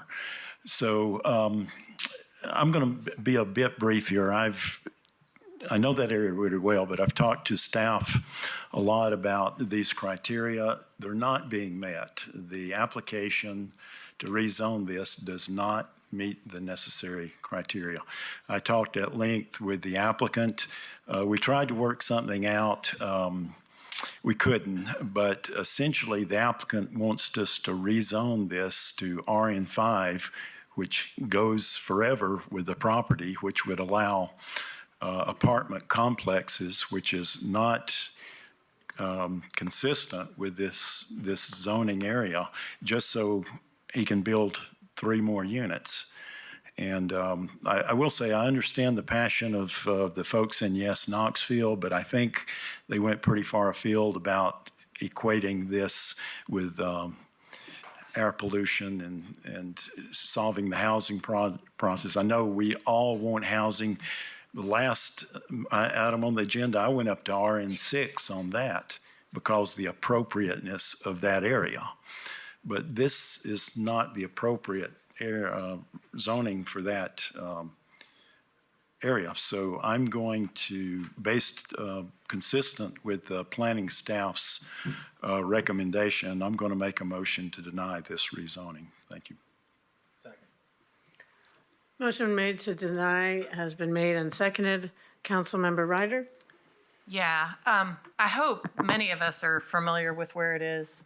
Councilman Thomas, I know it's 5th District, but it's the entrance, it's the way you get to Sharps Ridge, one of the many ways, except for Hanover. This is how you get there in a car. So the difference between RN4 and RN5 is not a lot. So I really analyzed this to say, like, why is the applicant asking for this? And I got out pen and paper and the zoning code and started drawing it out. And I'm like, oh, well, the reason he's asking is these are 4 existing original historic lots. And to build the duplexes on them, which I did watch the planning commission meeting, the answers from, and Mr. Higginbottom, did I say that correctly? Anyway, Logan, I don't know your last name. It doesn't matter. He did not speak on his application. Somebody else did, and they didn't actually have questions. So I asked him a lot of questions and looked at the analysis for duplex versus townhouse versus multi-family housing. The multifamily housing is allowed either way. The one-year plan, the sector plan is intact. So when you look at the math and you do the analysis of the lots, you can't actually build a duplex. And then I went and I drove over and looked at the site, and I'm like, oh, so there's almost 6 acres. The 2 areas together is over 6 acres, almost 6.5 acres of KUB property. So there's a huge city block size KUB transfer station. The brand new that has had an addition there. The fiber station is there. I talked to one of the KUB employees when they went there. And then a lot of the empty land around above that is communications, cellular tower land. And there are a couple of single family houses on parcels there. One of them is in a TDR lot. And then there's 2 huge parcels of land next to the property that we're voting on. And those are also KUB lots. And I looked at those and I asked KUB, like, what's the deal? Like, are you guys going to sell these? Are they buildable? Can they be houses? And they're like, no. And I was like, could they be a dog park? Because I think you guys still want a dog park. And I thought, wow, this would be a great place for a dog park. They haven't said no, so I hope Councilman Thomas will pressure them on that because I really want you guys to see your dog park wherever that ends up. So it's the lone outlier. But they said that you couldn't build on that land, and that's held because those are high-intensity wires. And then looking at the sites, there's like evidence of homeless camping and shopping carts. And then I talked to Ms. Brooks today, and I'm like, okay, so one of the reasons going through our code tells us that we have to go through these conditions that Ms. Brooks just spoke to, or these factors to look at why something is zoned or not zoned is not considered for rezoning. So I asked Ms. Brooks, I was like, well, what conditions do we expect to change for property that's abutting 7+ acres of KUB land, a railroad track, the communications towers land, and warehouses. I have one neighbor, Bubba's Barrels, that owns a warehouse over there. Our friends that own Bliss have a warehouse over there. And my HVAC guy lives over there and has a bunch of equipment and property out there. So I'm like, what do we expect to change? And so we had a discussion about there's not going to be change in the city for the most part. So when we say we're not going to rezone something because there's no changes, what do we expect to change? Things aren't going to change. So are we saying because the railroad track and the KUB land and all these things aren't going to change that we shouldn't rezone things? And I'm like, that doesn't make any sense. As far as the cat walking to transit goes, it's 0.17 miles walking. That's not even a quarter mile. That's as you would walk. That's not as the crow flies. Anyway, going back to the lots, I just it doesn't make sense to me to say, well, you've got to go replat these lots down from 4 lots to 3 lots because they're small lots of record, but they're all 50 foot wide. They're all legal lots of record. And so to say that you have to replat them to be able to build duplexes didn't make sense to me. I'm going to run out of time, and I don't know if anybody else is going to say anything, but I'm going to support this, and I can continue on and say more things if needed. Councilmember Ryder, there's another of your colleagues with their light on, so if you still have questions or comments, I'll come back to you after Vice Mayor Smith.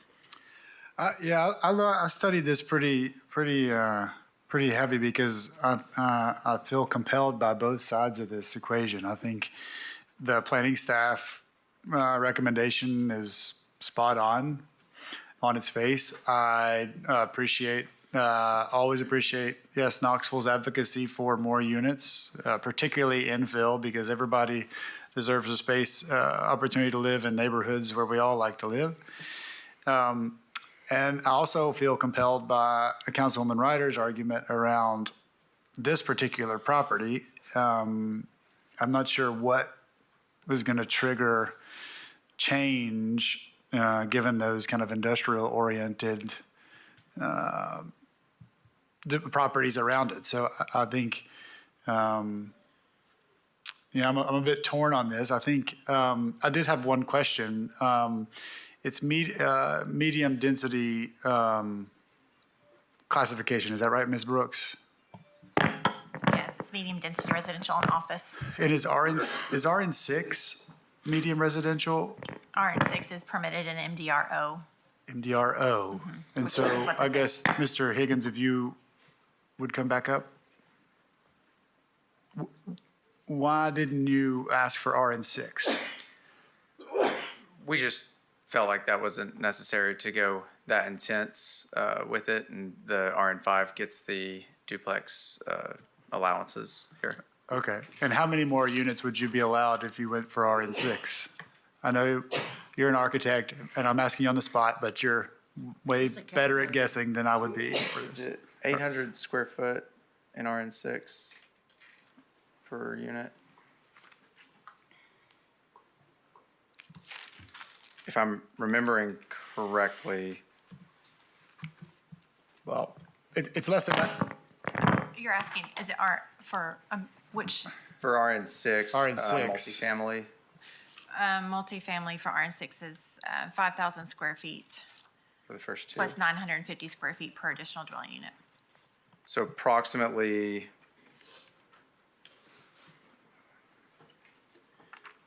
19 units under 19. RN6. So, I mean, I only bring that up to say that's only 5 more than where RN5 would bring us. So I think, a few more units is always a few more, always room for a few more. So, but I do appreciate the caution that you gave around RN5 versus RN6.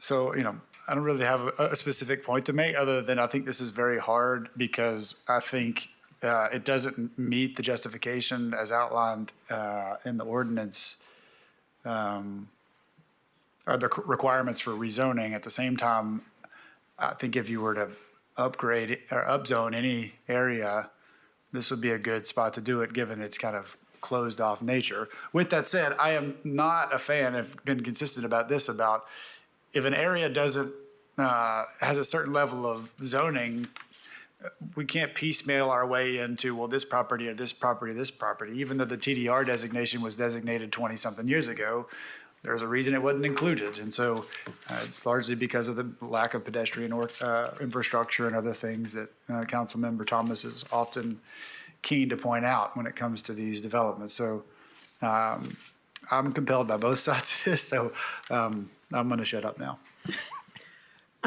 Councilmember Parker? Thank you, Mayor. I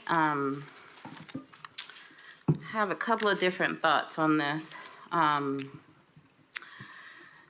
I do appreciate the comments from the speakers and share your concerns about focusing residential development, affordable especially, along the corridors, and raise some of those issues that you raised during my campaign, and I still feel that way, and want to see not only different types of housing in residential areas, but also the kind that tends to be controversial, the supportive housing and the housing that has services attached to it.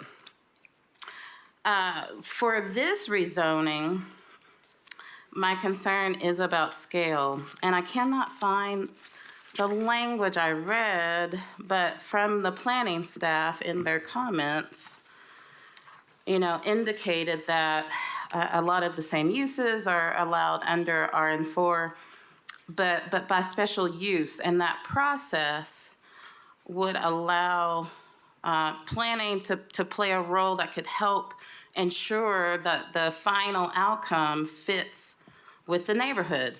And when I look at these sketches these drawings don't really show us anything, the outlines of the property, but you can see, little single-family homes spread throughout this neighborhood, one right next door to the property. And we have already seen some developments pop up in Knoxville where the scale is completely wrong for the current housing that's there. And I do think that a transition like the one that Knoxville is trying to make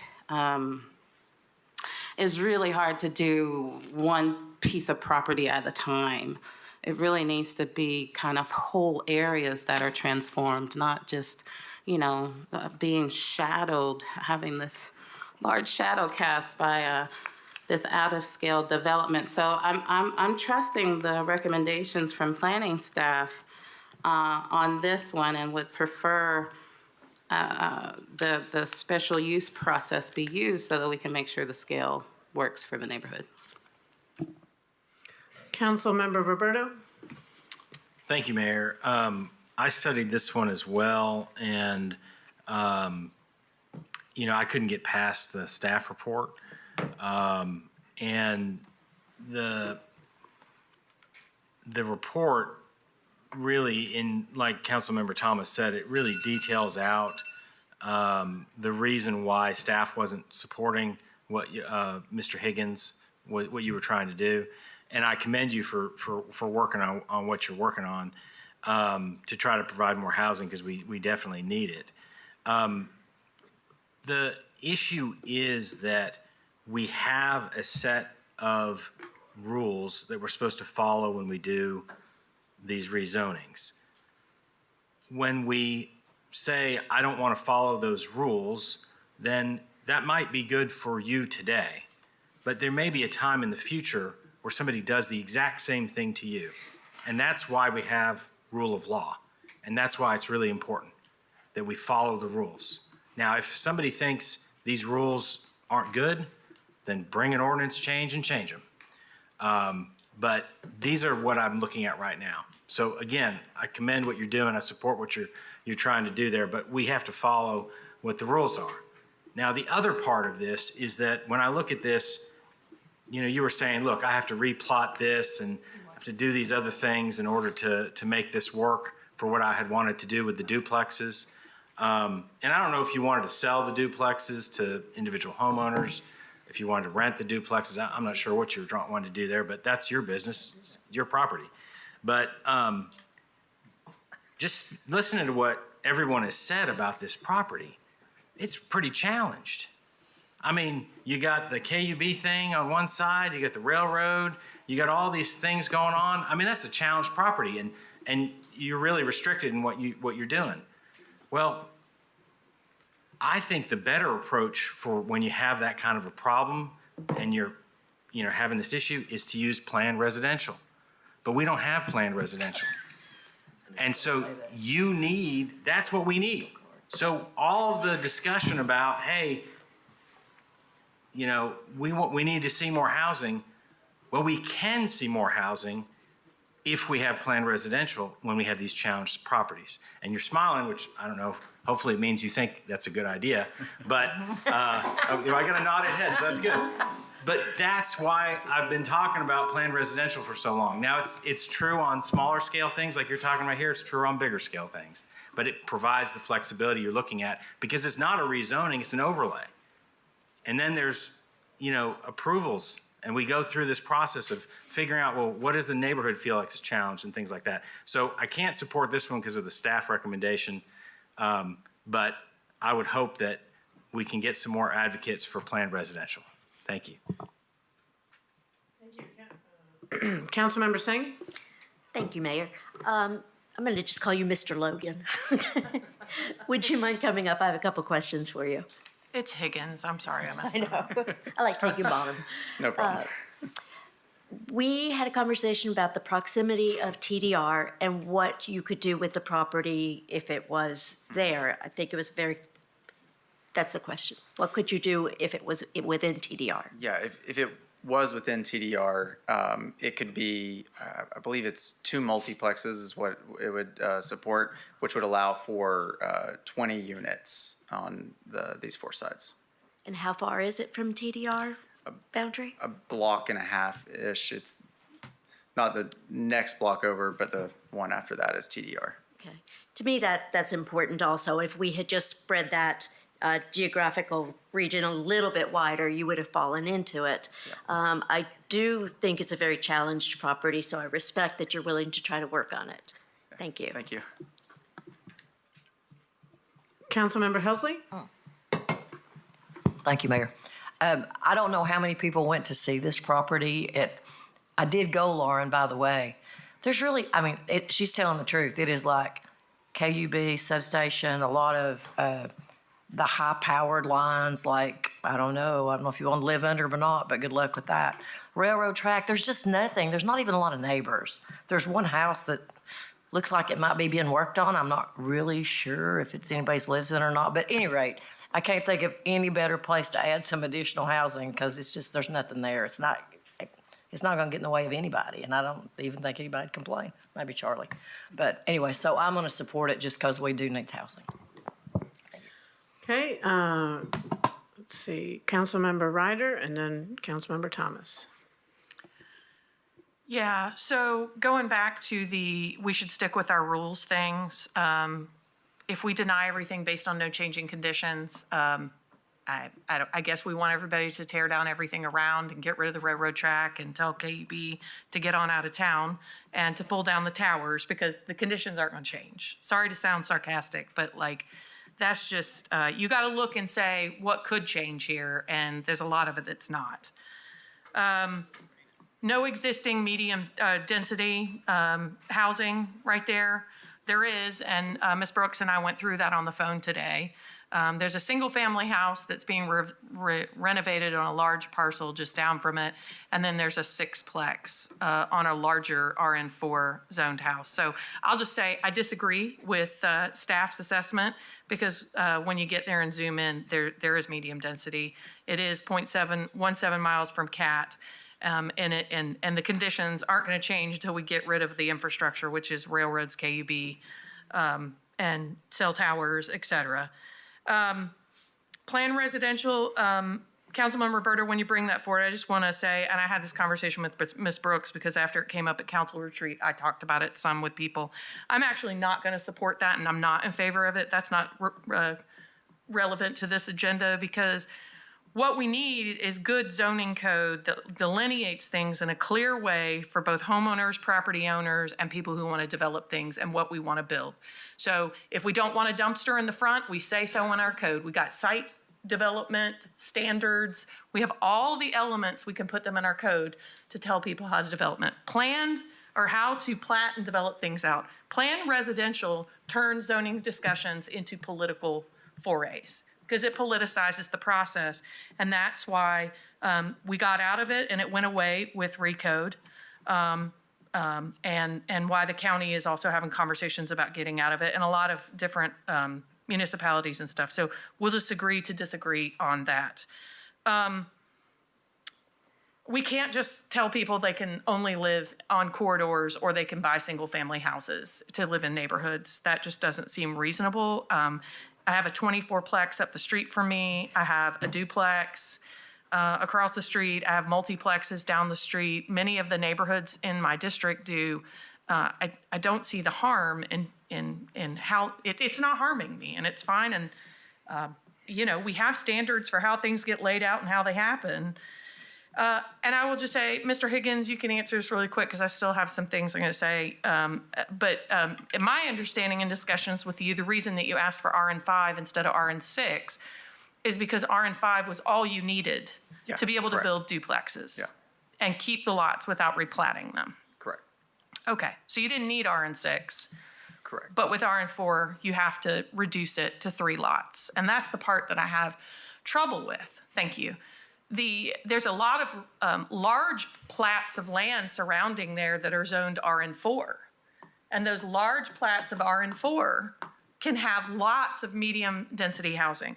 And the other thing, scale got brought up over here, I believe. RN4 allows 45-foot height within it for medium density housing. So right now, he could do 45-foot high in RN4, right now.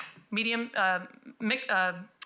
multiplex. He could do a multiplex at 45-foot high, but he can't do that in RN5 because it's a contradiction. It's 35. So if we're worried that RN5 is going to get you something bigger scale, it's not. It's going to be shorter, and I don't know why that is, but it's there, plain as day in the code. So maybe we found an error tonight. Mr. Higgins pointed that out to me when the comment was made. So I will support it because he has to build something shorter in RN5 than in RN4, and that will be more in scale I hope you get a dog park there or somewhere close. That's it. I'll be quiet, but I can't agree. And the last thing I wanted to say, because I have 40 seconds.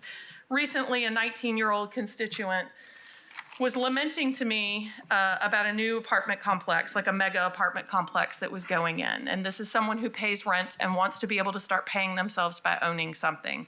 And he's just like, man, all the houses are too expensive and all they ever build new is these apartment complexes. And I don't want to live in the apartment complexes. They want to live in the neighborhoods. So let's consider that is the option, that we have to do more things. And because it's 1 block off the corridor, not really near any houses, I don't think we should not do it. Councilmember Thomas. Yes. Councilperson Ryder, the choice here is not between living on a corridor and having a single-family residence. That's not the choice here. We all want housing. It's just where and how. And the duplexes are add a lot of density. And Mr. Higgins could do what he wants to in the present zoning. He knew what it was zoned at when he bought the property. He can rezone the lots. He owns all the contiguous property. You can correct me if I'm wrong, but owns all the contiguous property. He can have that reformatted. And so we're going to spot zone up to RN5 so that he can build 3 more units. That's not going to solve the housing problem. That's not going to solve the pollution problem. And I will add also, this was a very detailed and accurate Planning Commission report. It got 4 votes on the Planning Commission, and 4 out of the 6 city appointees on the Planning Commission were the 4 votes. And that's people who are most sensitive to the neighborhood, who live in the city. So a majority of the planning commissioners who are city appointees supported the planning staff. So this spot zoning up into RN5, which is not consistent with what can be developed over there, I can't go along with it. It doesn't fit with the analysis of the planning staff. And to think that this is not all the talk about the surrounding area, that's not going to make any difference on how this is developed. Mr. Higgins could go in right now and under RN4 build 11 units, and according to the staff report, he would need a special use, but they think that a special use is appropriate. So I've got a problem with rezoning RN5 so a developer can do some incremental difference on what he needs. I just think we should respect the laws we have and the surrounding area of the context this is in before we would rezone for just an incremental increase in units. If I, Mr. Higgins, no one has asked you a question. well, he said, correct me if I'm wrong, so I just want to correct Okay, go ahead, Mr. Higgins. So sorry for that. I don't own them all. The middle one is owned with a partner, and so replatting them when there's a different ownership right in the middle of that would be very complicated. So you said, correct me if I'm wrong, so just wanted to let you know. Turn your microphone on, Mr. Thomas. In our discussions, you basically said, yeah, you own the property. You did mention that you had a partner, but you also said that you could replot it and get the size of the... I'm saying that is feasibly possible. Okay, that's all I needed. Okay, council members, Vice Mayor Smith? Thanks. Just one more comment. I think I'm going to vote against this, and it's not because of what you want to do with the property, but I do think were this to pass, there is a full strip of RN4, and I do think what we have to consider, as do you on Planning Commission, is what happens after this, not just for this property, but for adjacent properties. And I have been reluctant to support spot rezoning since my first month on council, and still reluctant because not necessarily, like I said, for the specific project, but for the next applicant that comes up and buys the property beside this and says, well, the next one's RN5, how about this one? And that's a real thing, and we've seen it. And so if I had to be persuaded by anything, it's the ripple effect that it can have without a comprehensive look at what do we want here? I mean, Councilwoman Ryder, I find your arguments very compelling. However, the things that are on the books now, are this. I mean, it is associated with RN4, RN4, RN4, I mean, there's like, I don't know, I'm looking at 30 properties right beside each other that are RN4, and this would be the first one to change. I'm not opposed to change. I've voted for more density in many places, but I think this one just spells ripple effect. So that's my concern. Councilmember Ryder. Yeah, I'm not going to deliberate any further or argue with anyone. Everybody has their opinions. Ms. Brooks, my understanding of what spot rezoning is spot rezoning is when it's at odds with the city's master plan and current zoning restrictions. So does that mean like the 1-year plan, the sector plan? For myself, so I can sleep tonight, can you help me understand what spot rezoning is? I think you're correct. If it's inconsistent with the adopted plans, that is a key trigger for this could be potentially spot zoning. Okay, so the 1-year plan and the sector plan, it is in compliance with them. So it's not spot rezoning. Okay, thank you. I do agree that it could make a chain ripple effect, but, we have to decide housing goes somewhere, and so far, lots of times, the answer is nowhere. So there you go. Oh, I'll correct myself. Councilman Thomas said that there still can be housing there. This is correct. There can be some single-family houses there. There can be single-family houses. Okay, there are no more lights on, so just want to remind council that the motion on the floor is to deny the rezoning. So a yes vote is saying yes to denying the rezoning. Does everyone understand what they're voting on, what a yes vote means and what a no vote means? And Mr. Johnson suggested we do a roll call vote. So Mr. Johnson, please conduct a roll call vote. Councilman Thomas? Yes. Councilwoman Fugit? No. Councilwoman Helsley? No. Councilwoman McKenzie? Yes. Councilwoman Parker? Yes. Councilwoman Ryder? No. Councilwoman Roberto? Yes. Councilwoman Singh? No. Vice Mayor Smith? Yes. The vote is 5 in favor, 4 opposed. Okay, the motion to deny the rezoning passes. Is that right? Did I say that right? Okay. 12F is an ordinance to change the base zoning classification of property located at 1316 Grand Avenue from RN5 District to CG2 District.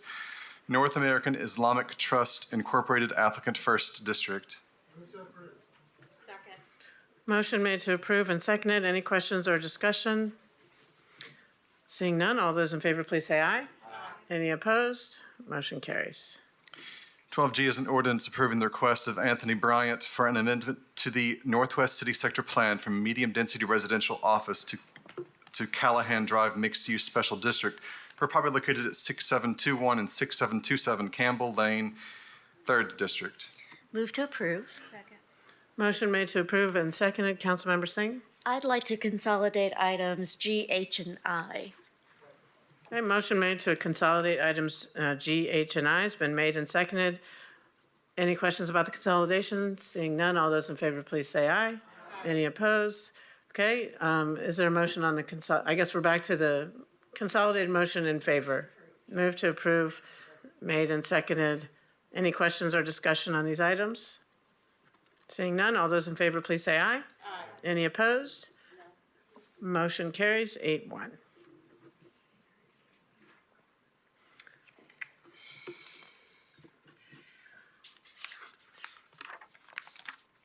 12J is an ordinance to change the base zoning classification of property located at 0 Kingston Court from RN1 District to RN2 District, leaving all special purpose and overlay districts unchanged. Kingston Court LLC applicant 2nd District. Move to approve. Motion made to approve and seconded. Any questions or discussion? Councilman Roberto. Thank you, Mayor. Is anyone here who's developing this? Could you come up and answer some questions? Yes, sir. I did notice that there was some dissent from the neighbors about the property. And if I remember correctly, you've got like 19,000 square feet roughly. Yeah, 19,200. And If you could just state your name and address for the record, please. Yes, Matthew Thompson at 5816. And Mr. Thompson, I guess could you start by just telling us what your plan is here? Yeah, the plan is, so you have you have RN3 right across the street with LaRue condos, okay? And then you have the historical mansions beside, or whatever you would call those, with the serpentine wall. So I'm gonna match that. So it's a pretty gorgeous lot sitting right across LaRue. And so I'm gonna do a fence along Kingston Pike there, and it's going to, the units, or the three homes or units there are gonna face LaRue, Kingston Pike side. Then you'll come down Kingston Court. You won't enter off Kingston Pike. There'll be a shared driveway that enters the units from behind. And how many units are you planning on doing? 3 at most. Okay. And so is it 3 single-family homes? What are we Correct. talking about? Okay. Yes. And I think you probably have to do that, move to RN2 to get the smaller lot size down to 5,000. That's correct, sir, Because with the 19, you couldn't, Right. you couldn't get it done. Have you talked to the neighbors about, Yeah, it, what your plan was? Yes, I went and met with them at their home. We walked through the plans. It was different than what they're anticipating. They really wanted, like a lot of folks, nothing built there. And as we walked through it, they were happy with what I recommended. They thought it'd be even though they don't want anything there, they thought it would meet their, I guess, the quality or whatever they're trying to maintain there. And were you looking at, selling these homes, renting Correct, these yes. homes, so it's selling? Yeah. And I mean, you're right there on Kingston Pike. That's too. right on Kingston Pike. So you got to fit, it matches.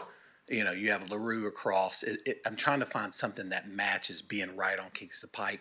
You got the sidewalk there. You got public transportation. So it really fits.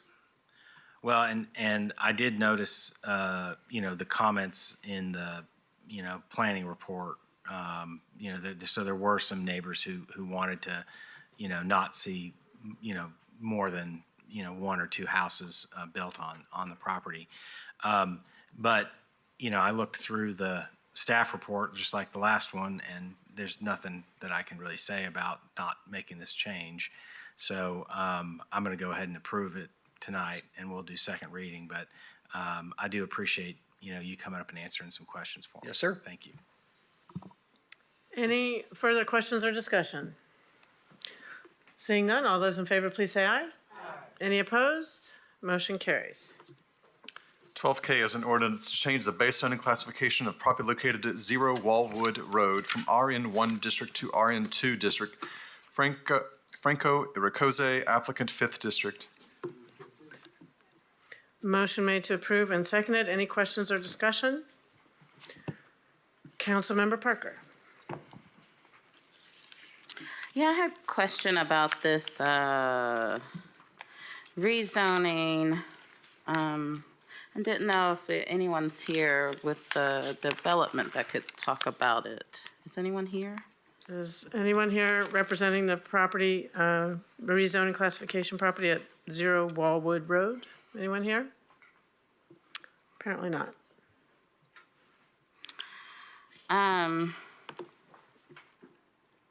I was surprised to see this rezoning because I've grown to think of the only difference between RN1 and RN2 is lot size. And this is kind of like a traditional residential subdivision that didn't seem to fit in with those parameters. So I was just trying to get a better understanding of why the change to RN2. But there's no one here to speak to that. So I guess do you have any? Would planning staff have any insight? I know y'all took a look at that and made the recommendation to approve it. Director Brooks? I cannot speak to what the applicant specifically wants to do, since this is on first reading. we can reach out to the applicant and make sure that they're here at the next meeting, if that's That helpful. would be, yeah, really helpful. Yeah, it will take a second reading so we can have the applicant to come in and answer your questions. That'd be awesome. That'd be great. Yeah, Okay, thank you. I'll abstain tonight. Okay, Councilmember Thomas? I'm Okay. And seeing no other lights on, all those but there was a motion on this one, right? All those in favor, please say aye. Any opposed? Motion carries 8-0 with one abstention. All right, time now for public forum. First person signed up to speak is Miss Lindsay Yaremko. Miss Yaremko, you have up to 5 minutes to address council. Lindsay Uremko, 1750 Hillwood Drive. Just wanted to say to council, thank you for insisting on more information in the agenda packet for the opioid grant. I did want to put a finer point on why that is of value. The grant I was referring to that no one asked about, if we're using those federal grants for the different resolutions that I mentioned. But that grant came before council in May of 2023, and all that was in the agenda packet was like the original RFP, or request for proposal. And so our application wasn't in there yet. That application was turned in, within a week. It was due at the end of the month. And that was in May. So that was the Community-Based Violence Intervention Grant. Community-Based Violence Intervention and Prevention Initiative. We were awarded the $2 million. I guess we haven't spent any of the money yet, but the reason why I'm bringing it up is because to get that grant just as a member of the public, I filled out a request for that information, and it took 18 days, business days, and 20 emails to get just the grant application. Most of what you all, it took like 2 weeks in between city council meetings to get that additional information in the agenda packet because you asked for it. That was much more efficient than the process that I went through. In fact, in 15 days in, before I had everything, I was essentially sent an email, and this is what I sent to you all tonight. I just forwarded all this information in case you're curious about this grant, because it is $2 million that is about a lot of different programs that we talked about today potentially could maybe be used for. And that grant period has started and is going until the end of September in 2026. So, like I said, at about 15 business days in and 13 emails before I had all the application information, I was basically sent an email that said that I had exhausted my courtesy hour to get grant information.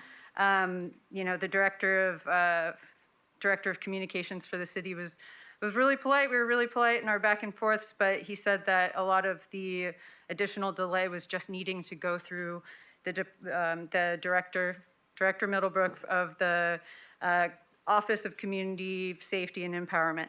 And so because we had to kind of go through this like three-way thing, it took all this time to eventually get the information. So that's 18 business days and 20 emails to get most of what could have been in the agenda packet.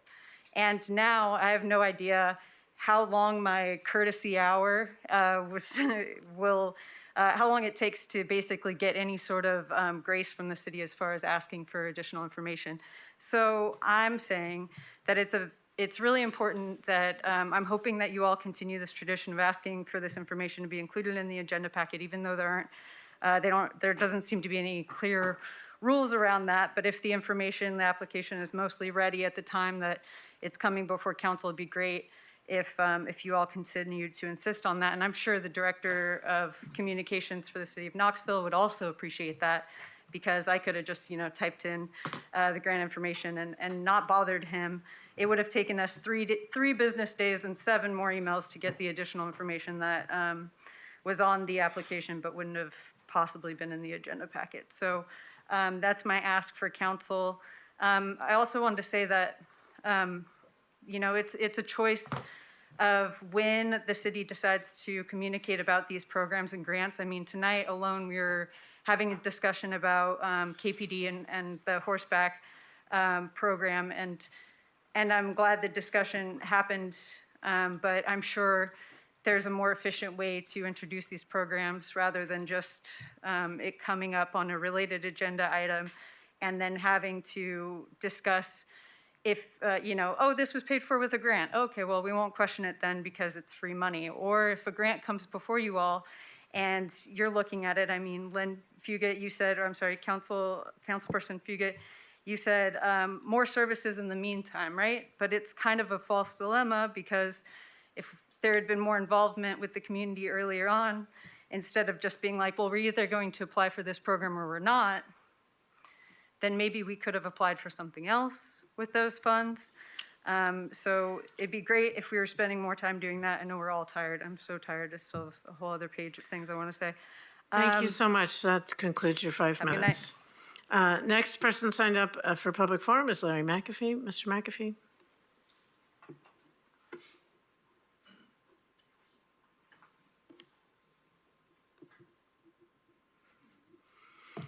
Good evening. I have a prepared speech, but I'll be remiss not to address 2 issues that I heard tonight. The first one is the Knoxville Fire Department responds to every overdose that comes through E911. And 97% of the time, we are first on scene. Secondly, the Knoxville Fire Department has CIT members. Not everyone is a part of it, but there are members of the Knoxville Fire Department. There are CIT members. So I want that to be noted. I invite you all to take a journey with me. Imagine yourself as a loving and dedicated parent with multiple children. As an attentive caregiver, you notice that your eldest child is heading down a destructive path, unproductive.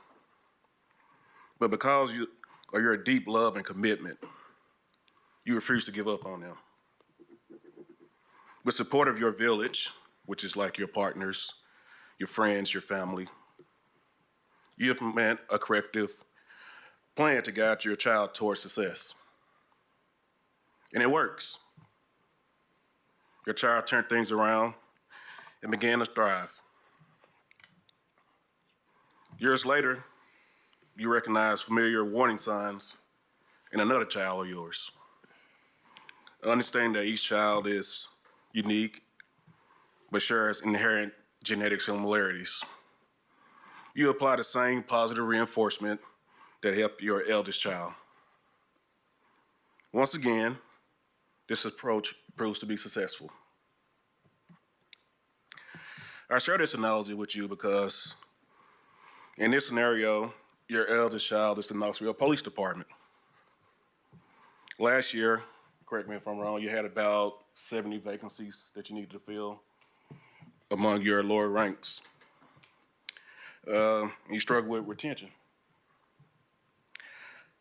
In response, the mayor and her team took decisive action, implemented a strategic plan that has yielded tangible results. As KPD has proudly publicized, their latest recruitment class has yielded 44 recruits. Evidence that your efforts work. Now, your second child is the Knoxville Fire Department. We face our own crisis, experiencing the highest turnover rate that I've seen in my 12 years as an employee with the Knoxville Fire Department.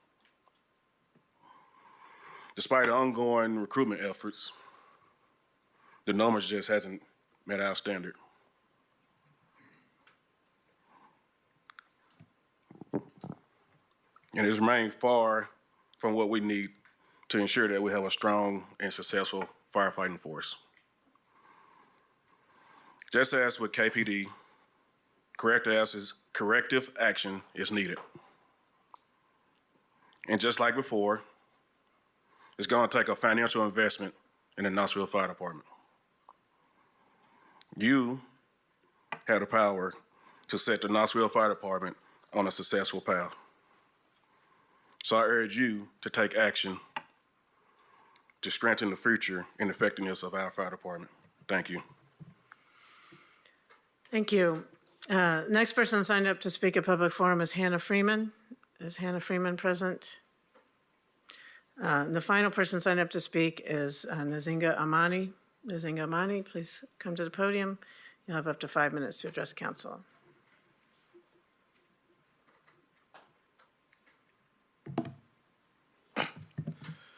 This might be an unusual tone of voice that y'all might be used to. I know it's late, but I think this is something y'all need to hear. And I think this is a conversation that we need to have. So I'm speaking to a lot of you as Democrats and as people who support democracy, which unfortunately is a wild statement nowadays. So I'm sure most of you would agree that we are seeing the most fascist, authoritarian, white supremacist, and hateful people in our politics running the Republican Party, running our state government, running the federal government. So I'm gonna keep it simple. We actually need to be able to work together. I'm looking at y'all. We actually need to be able to find ways to work together. We are seeing the rights of immigrants being threatened, the rights of women, trans folks. We've seen civil rights being threatened. The rights of anyone who disagrees with authoritarianism is deemed to be threatened.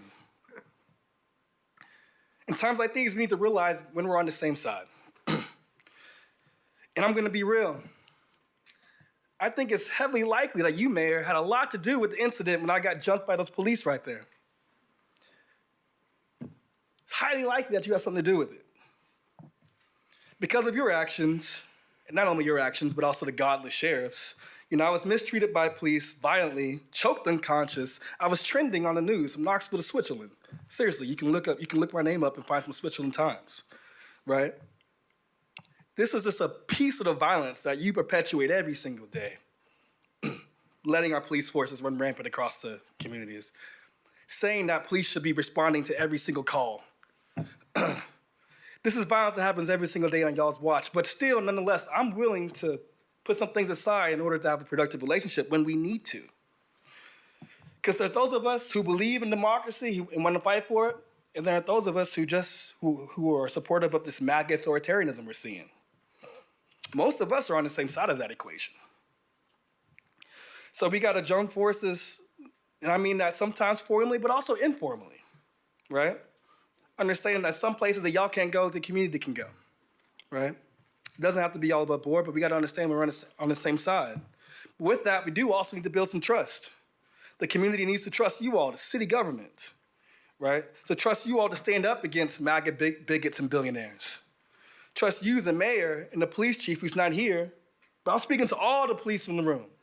And I want y'all to go back and tell all y'all peoples about this, right? We need to be able to trust y'all, trust you as the head of police to not get in line with these mass deportations, not get in line with these mass criminalizations of folks, right?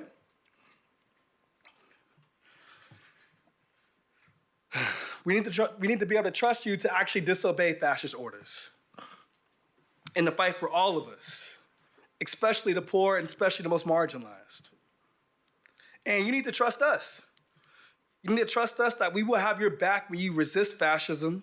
Trust us that we can trust us to speak up in ways and in places that y'all can't, right? And we need to find some effort to be able to build some trust together. Not a long message, so I just ask y'all to keep that in mind, because together we can build a broad united front against this fascism we are seeing. And India, please, I just ask you to reconsider this authoritarian move in our city council meetings. It's Lee Sessions. You've been knowing Lee for years, right? Like, why are you kicking out Lee for correcting you, right? So I just ask you just to just a little pivot, a little pivot. So when you face this tough decisions from the state, there's some scary stuff happening at the state. Y'all see it, right? From our federal government, all sorts of orders and all sorts of things down the pike, right? When you face those tough decisions, have some faith in us, right? We don't gotta agree on everything. We don't. No one's pretending we do, right? But we are seeing a threat that's bigger than all of us. And if we can't find ways to come together as informally as it needs to be, right? Tackle the different spaces we're in. If we can't do that, what kind of model are we setting for future generations? What kind of model are we setting to younger generations? So I know we don't gotta agree on everything, but we on the same side against Trump, and I hope y'all see that. Thank you. Council, that concludes people who signed up for public forum without India. objection. Oh, I'm Can sorry. I just Ms. say one Hensley? thing? And I know we're not supposed to do it after, but I'm saying it anyway. That $2 million abatement grant, they did not get that. So it was just said that they got it. They didn't. Okay. Yeah, let's adjourn this wasn't? Okay. meeting. We can talk about this later.